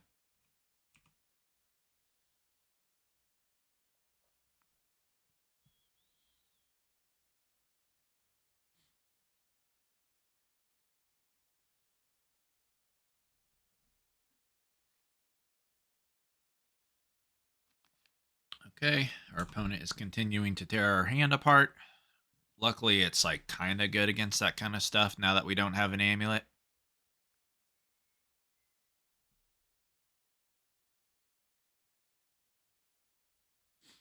I'm kind of hoping to just draw like a forest.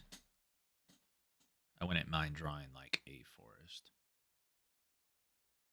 Just to like make Saga tokens. Like a Saga token. I'm not even going to make 2.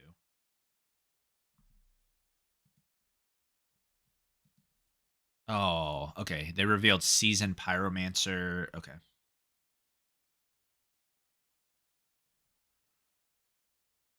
Okay, that's... I mean, that's kind of what I was asking for.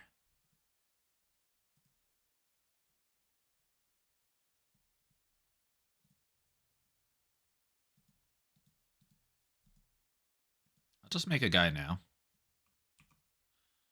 I don't know if we're playing against a combo deck or what are we playing against, but hopefully whatever it is, they just have like a bunch of removal spells like Fatal Push and Lightning Bolt.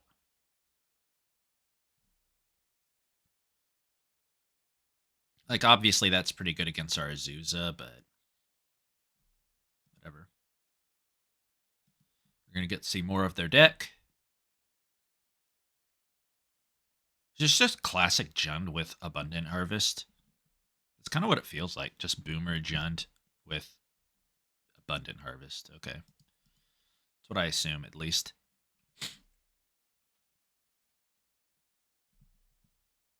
Okay. Okay, I think I know what this is. I think this is a Scape Shift deck with Persist and Primeval Titan. Oh, Explore is such a good draw.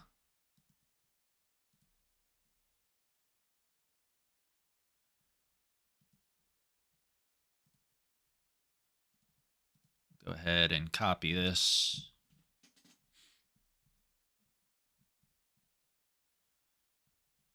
All right, so we'll start on our growth chamber.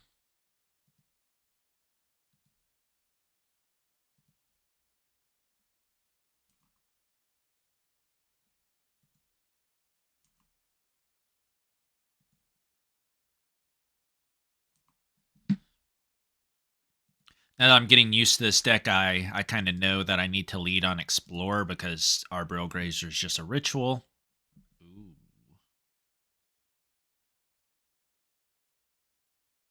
So I could play this Gardens and then use my blue mana to make a copy of my Amulet of Vigor. And then I can use my last green mana to play Growth Chamber. I think that's worth it. And at the very least, I'm probably not dead next turn. If I am, it's whatever. Maybe I have a card in my sideboard to stop it.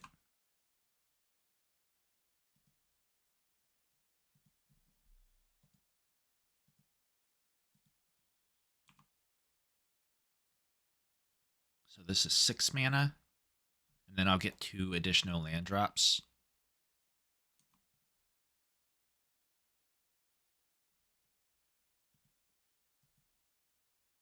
Okay. That felt premature. Like I'm literally about to play an Azusa.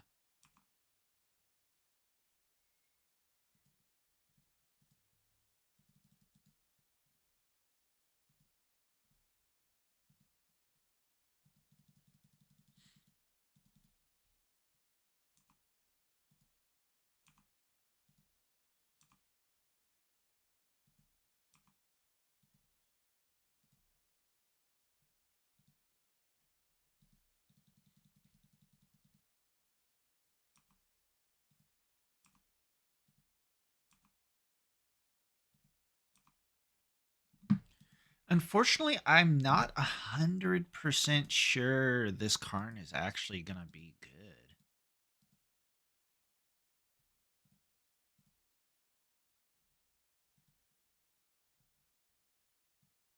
We can get Tormod's Crypt.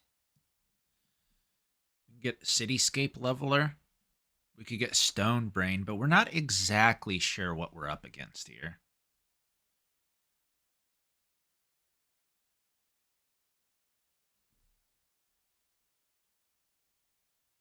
They don't actually have a lot of mountains right now.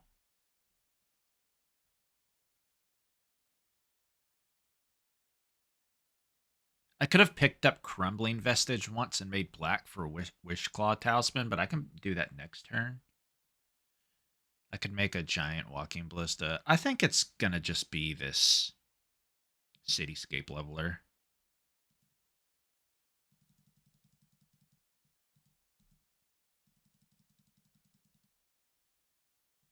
I will blow up this. So I assume that to kill me next turn, my opponent will need a... I assume my opponent will need a Dryad of the Elysian Grove plus a Persist. Because right now, as is, Primeval Titan doesn't do what it needs to do. Like, it's going to go get 2 lands. That's not bad. But it's not going to trigger Valakut.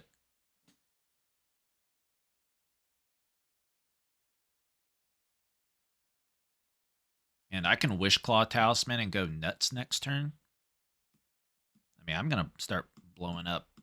I guess I can't blow up lands with this card, but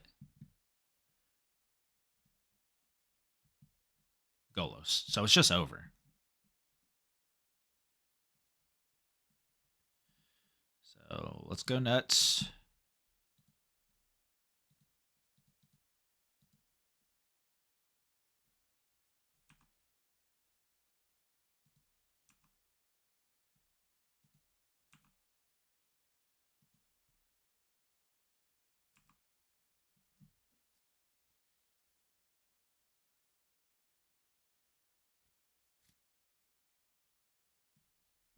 I should have floated mana from the Crumbling Vestige.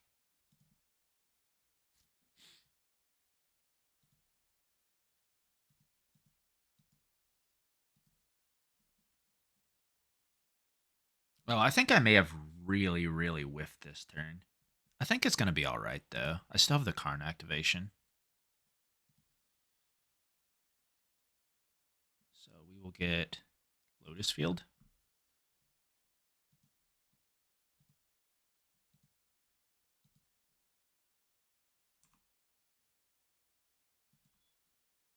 So we'll need red, blue, black. Then we'll sacrifice these 2 lands.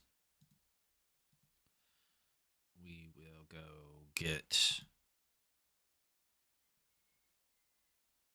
We could get Wishclaw Talisman. But what would we even go get?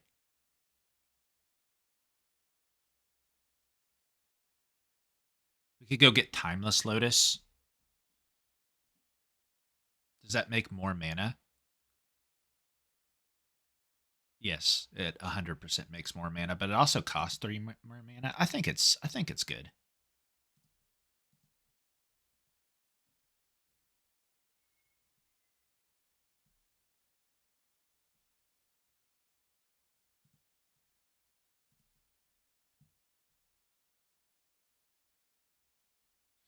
If I was more diligent, I could have got Storm the Festivals, which is like low-key kind of better.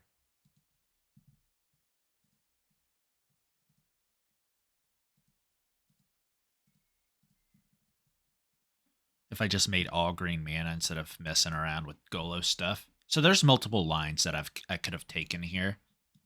I probably should have thought through it more. If I was more familiar with the deck, I believe I would have come to that conclusion. Just worth noting. I'm just hoping this my Golos activations get there, and they very well could.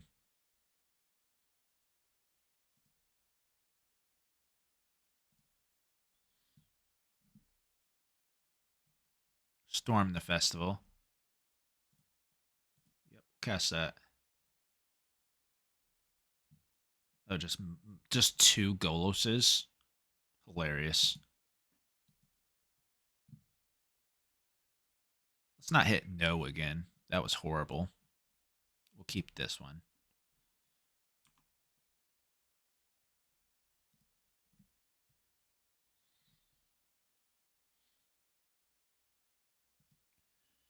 So we'll go get a Gardens. We'll get several untaps.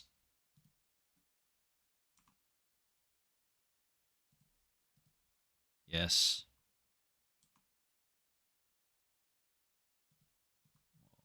Then we get one more untap. And we'll use the colorless mana we just generated to make a copy of our amulet. And then the last Golos trigger will resolve, and that goes and gets Lotus Field.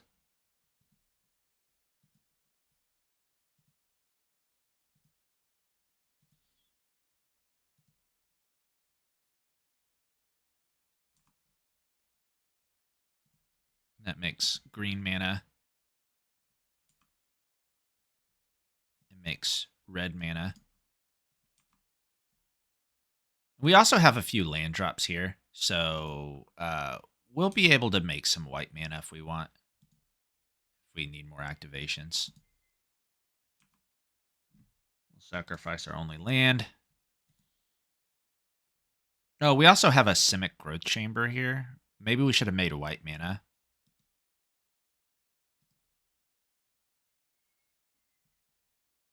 Oh, that's just totally game. Cast. I think it's more... Oh, let's keep the new one.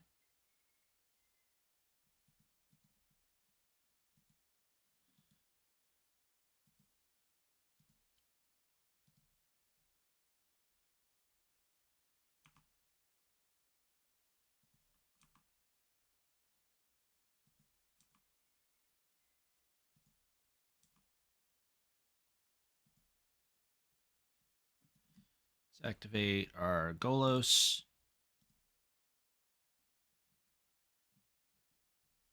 Let's activate our Golos again.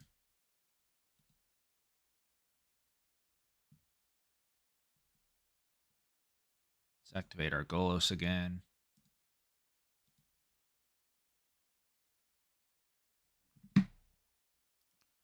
Oh, here's our Emrakul. We'll cast it. All right. That was a fun game. Jund. What do we want against Jund? This might be the Elishnorn matchup. But the thing is, yeah. Yeah, I think that's fine. We can bring in the Elishnorn. All right. What do we cut then? Is it like Azusa just trash? Like she's just going to die all the time? Probably. Like they have Primeval Titan, Seasoned Pyromancer, so it might be part of their game. Wow, look at this hand. This hand's sick. We're going to mull. This hand is also unplayable, so we might have to mulligan it as well.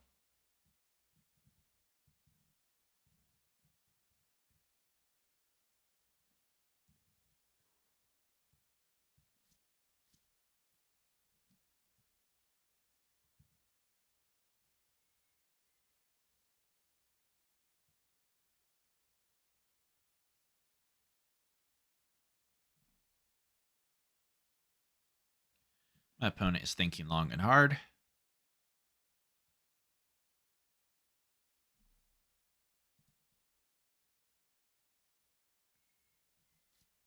What do we got here? I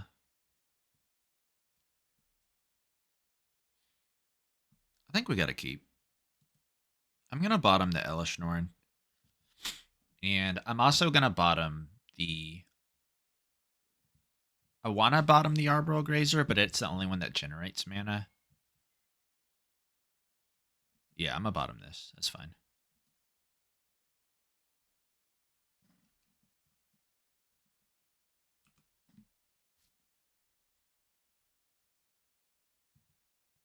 I assume our hand is just non-existent, pretty much.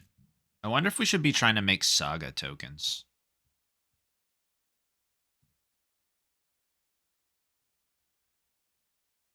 Yeah, it seems bad, but I think I am going to try to make Saga tokens. So I'll play our Urza Saga turn 2.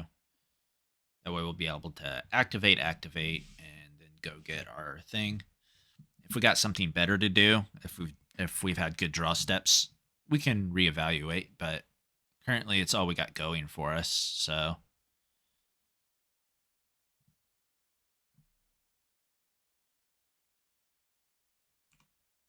At least we know we're not up against Blood Moon, or Valakut deck.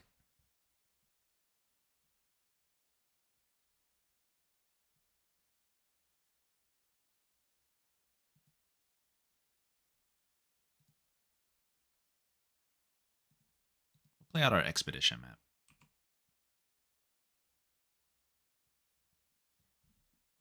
Our plan is still to make Saga tokens, though.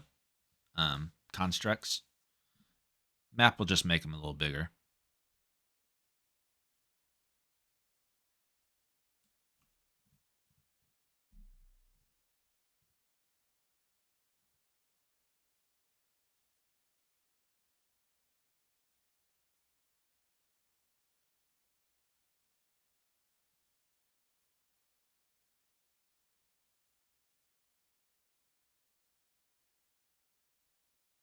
All right, our opponent is in the tank.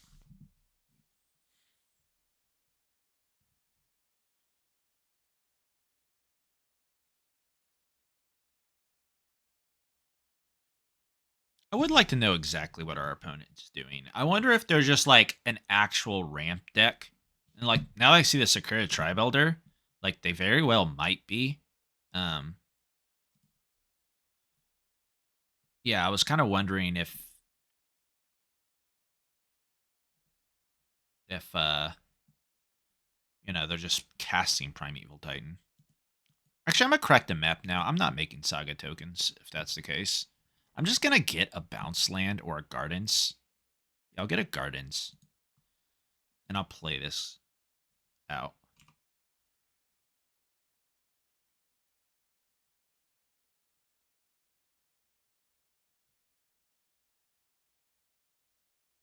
I could have got a bounce land because I might not have triple green. But that doesn't change even if I get a bounce land. So I really need to draw off the top of my deck, basically. I need to draw either an Arboreal Grazer or an Explore or an Azusa.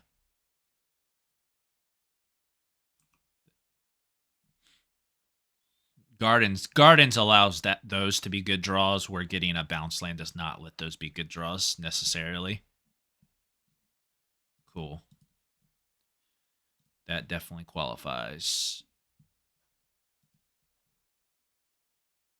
Now, if they have a way to blow me out here, so be it. They did not.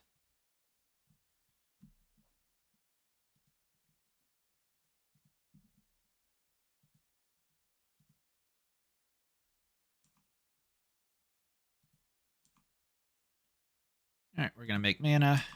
We'll bounce this back to our hand.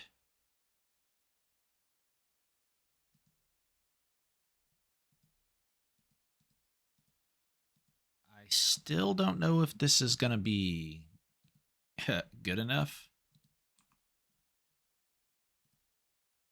Let's see. We can make 9 mana with the Lotus Field. Yeah, let's do that.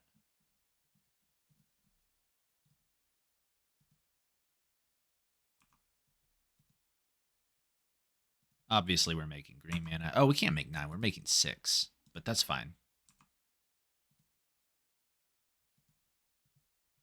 That's enough for Storm. Okay.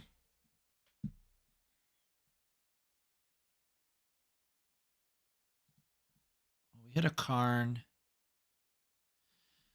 So if we just get 2 bounce lands, we make 2 for 8 mana.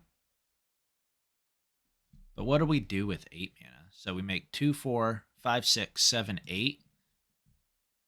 How much does Flashback Storm the Festivals? 7, 8, 9, 10. So not enough. So the Karn has to be the right play here.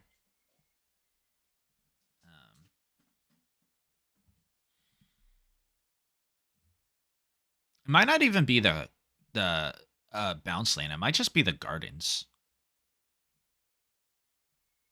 But I can play something immediately if I get the Rot Farm.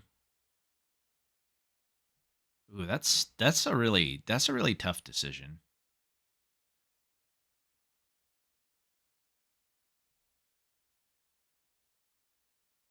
That is really tough.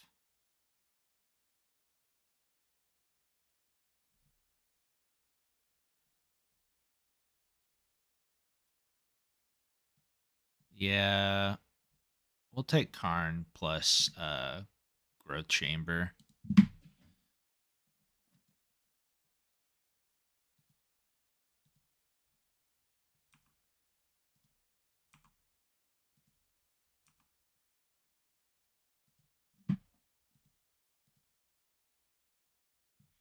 Question is what can we do with 4 mana?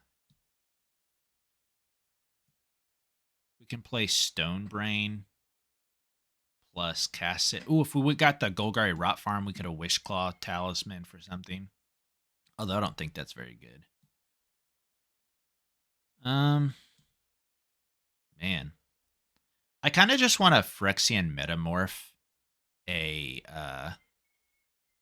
Amulet of Vigor.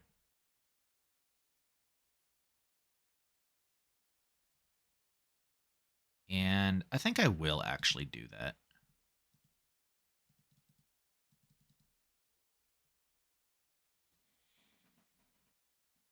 I could Golos again, but that doesn't do anything. All right, we'll pass. Kind of running low on time. So if we think we're dead, we'll concede fairly early.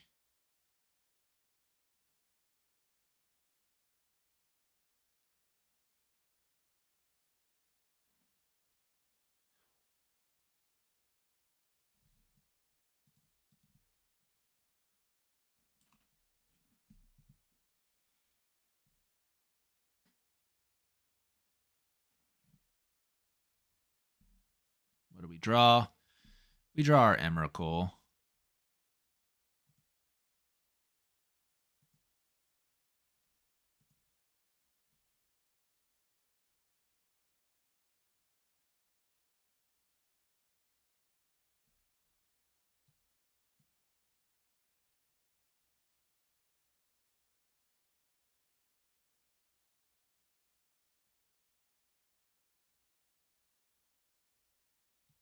Got 6 mana.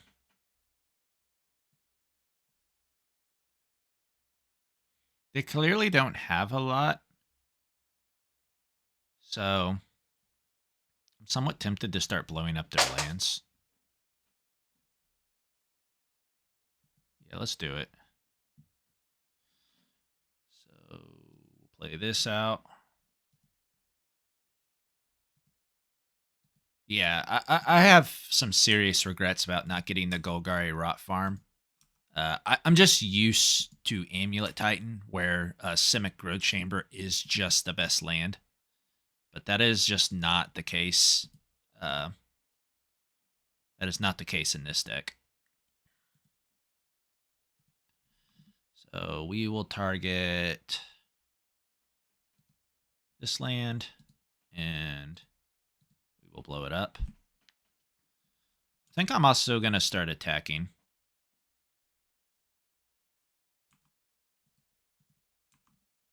I doubt they have any fat hasters to kill my Karn. At least not a ground pound haster.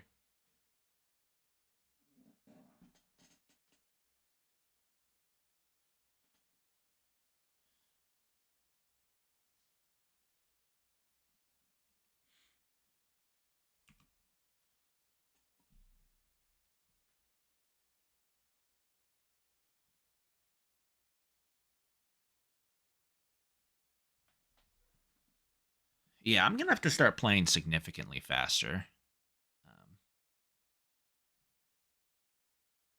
Like a lot faster.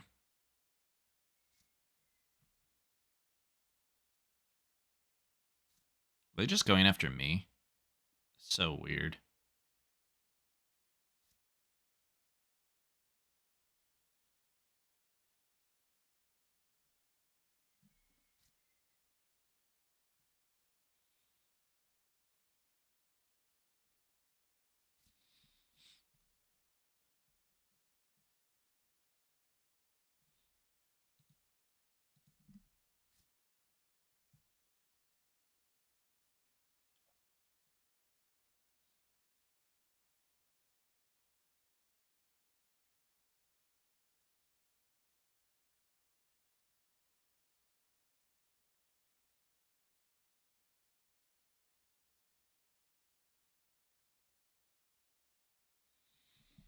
Need to draw like an explore or something, and then we're kind of off to the races. Or a Timeless Lotus would be good as well.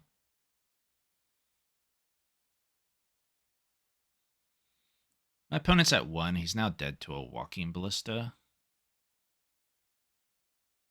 So that's nice that I should get to finish this game in a reasonable amount of time. With, you know, a couple minutes to play out another game. Well, actually, I won game 1, right? So This could be it.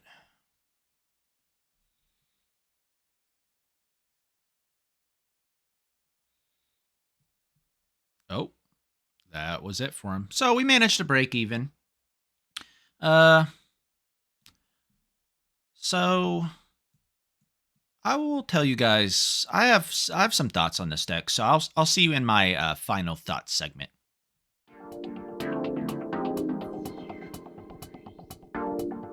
Guys, welcome to my little final thoughts about this deck segment. So what do I think? I guess the big question is, do I think this deck is better? Do I think it's better than Amulet Titan? And the answer to that is no. I've actually played the Amulet Titan deck before. I used to play it all the time. I haven't played it a lot recently. So, you know, obviously very rusty, but this deck is not like that deck. You don't have access to all your pieces all the time. So you're pretty good at finding Amulet, but you don't really have a way to tutor Karn. You don't have a way to tutor Golos. You don't have a way to tutor your Emrakul, right? It's all about Storm the Festivals, and it's all about Ancient Stirrings. So without having a way to go get your threats, I just don't see this deck being very as consistent as Amulet Titan. Now, with that being said, I actually think this deck is more powerful than Amulet Titan. Like, it is very explosive, and it kind of functions on an axis that's unusual to play around. I think it's a little bit harder to disrupt. Not the Timeless Lotus. Like, if you're all in on a Timeless Lotus and they have a Shatter, like, you know, that's just tough. But I kind of like the angle it's got going on with the Karn. The Golos combo was not as easy to play out as I thought it would be. It's hard to draw your whole deck and then have enough mana to cast Emrakul, but it wasn't impossible. It just took more to get it going than I thought it would. A lot of my opponents conceded early, so that helped. But if everyone made me play it out, games would be close. So I think you could play this deck somewhat seriously. I do think it's just worse than Amulet Titan, but I think it's got its own set of strengths that kind of make it different in a way. It's just not as consistent. So if consistency is a big deal for you, this deck is probably not for you. I kept perfectly decent hands that just didn't do anything, or at least in my opinion, decent hands. I mean, the deck is a blasto, and obviously it's capable of taking down tournaments just because it has, an inconsistent nature to it doesn't mean necessarily that it's a bad deck. In fact, I think it's actually a good deck. I was actually kind of surprised how good this deck felt. I mean, maybe I shouldn't have been, considering it's just an Amulet of Vigor, Azusa, Explorer, Grazer, Urza, Saga, bounce land deck. So, I mean, that part just hasn't changed, but it doesn't have necessarily a way to just kill your opponent, right? Titan goes, cast Titan. Sometimes it just kills you right there. Cast the big green Colossus, put all my lands into play, kill you, It just doesn't have anything like that. It's you kind of got to work for it, which, as you saw, like I misplayed more than a couple times, and probably even more than I realize. So definitely got a learning curve. I still think it's easier than regular Amulet Titan, but yeah, it's awesome. I really like the Karn package in this deck. The Karn package was awesome. That was the coolest part about this deck, honestly. Like, I've basically never played with this card. But, in other decks, I've always felt like they were he's clunky as hell. You spend 4 mana to maybe go get a Haywire Mite. It's like a 5 mana Haywire Mite in a lot of decks. It feels that way. And the Liquimetal Coating never quite works out. But in this deck, you can go get your thing and cast it in the same turn very easily. And Cityscape Leveler, that was pretty sweet.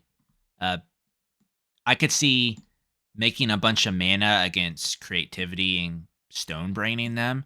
I can see you casting Engineered Explosives against Murktide for 1, and that being extremely strong. I can see Tormod's Crypt against Living End coming down extremely fast, and that being extremely strong. And same thing with Chalice of Void against Rhinos. So I think this Karn really holds the room together when it comes to this deck. So that was in my opinion the best part. This Emrakul, I'm not even sure it's necessary. I do think at the end of the day you need a way to shut the door. Obviously, casting Cityscape Leveler and then passing to attack is unacceptable. The Walking Ballista plan, a little bit better, but at the same time, you need potentially 40 mana, which could be hard to do. But yeah, this deck's awesome. And other than this deck, I think I'm gonna start posting my when I play through challenges on my channel. You guys let me know if y'all want to see that. I pretty commonly play in the challenges. Like, you'll see me in the deck dumps every once in a while. I don't play them every weekend, but I do when I can.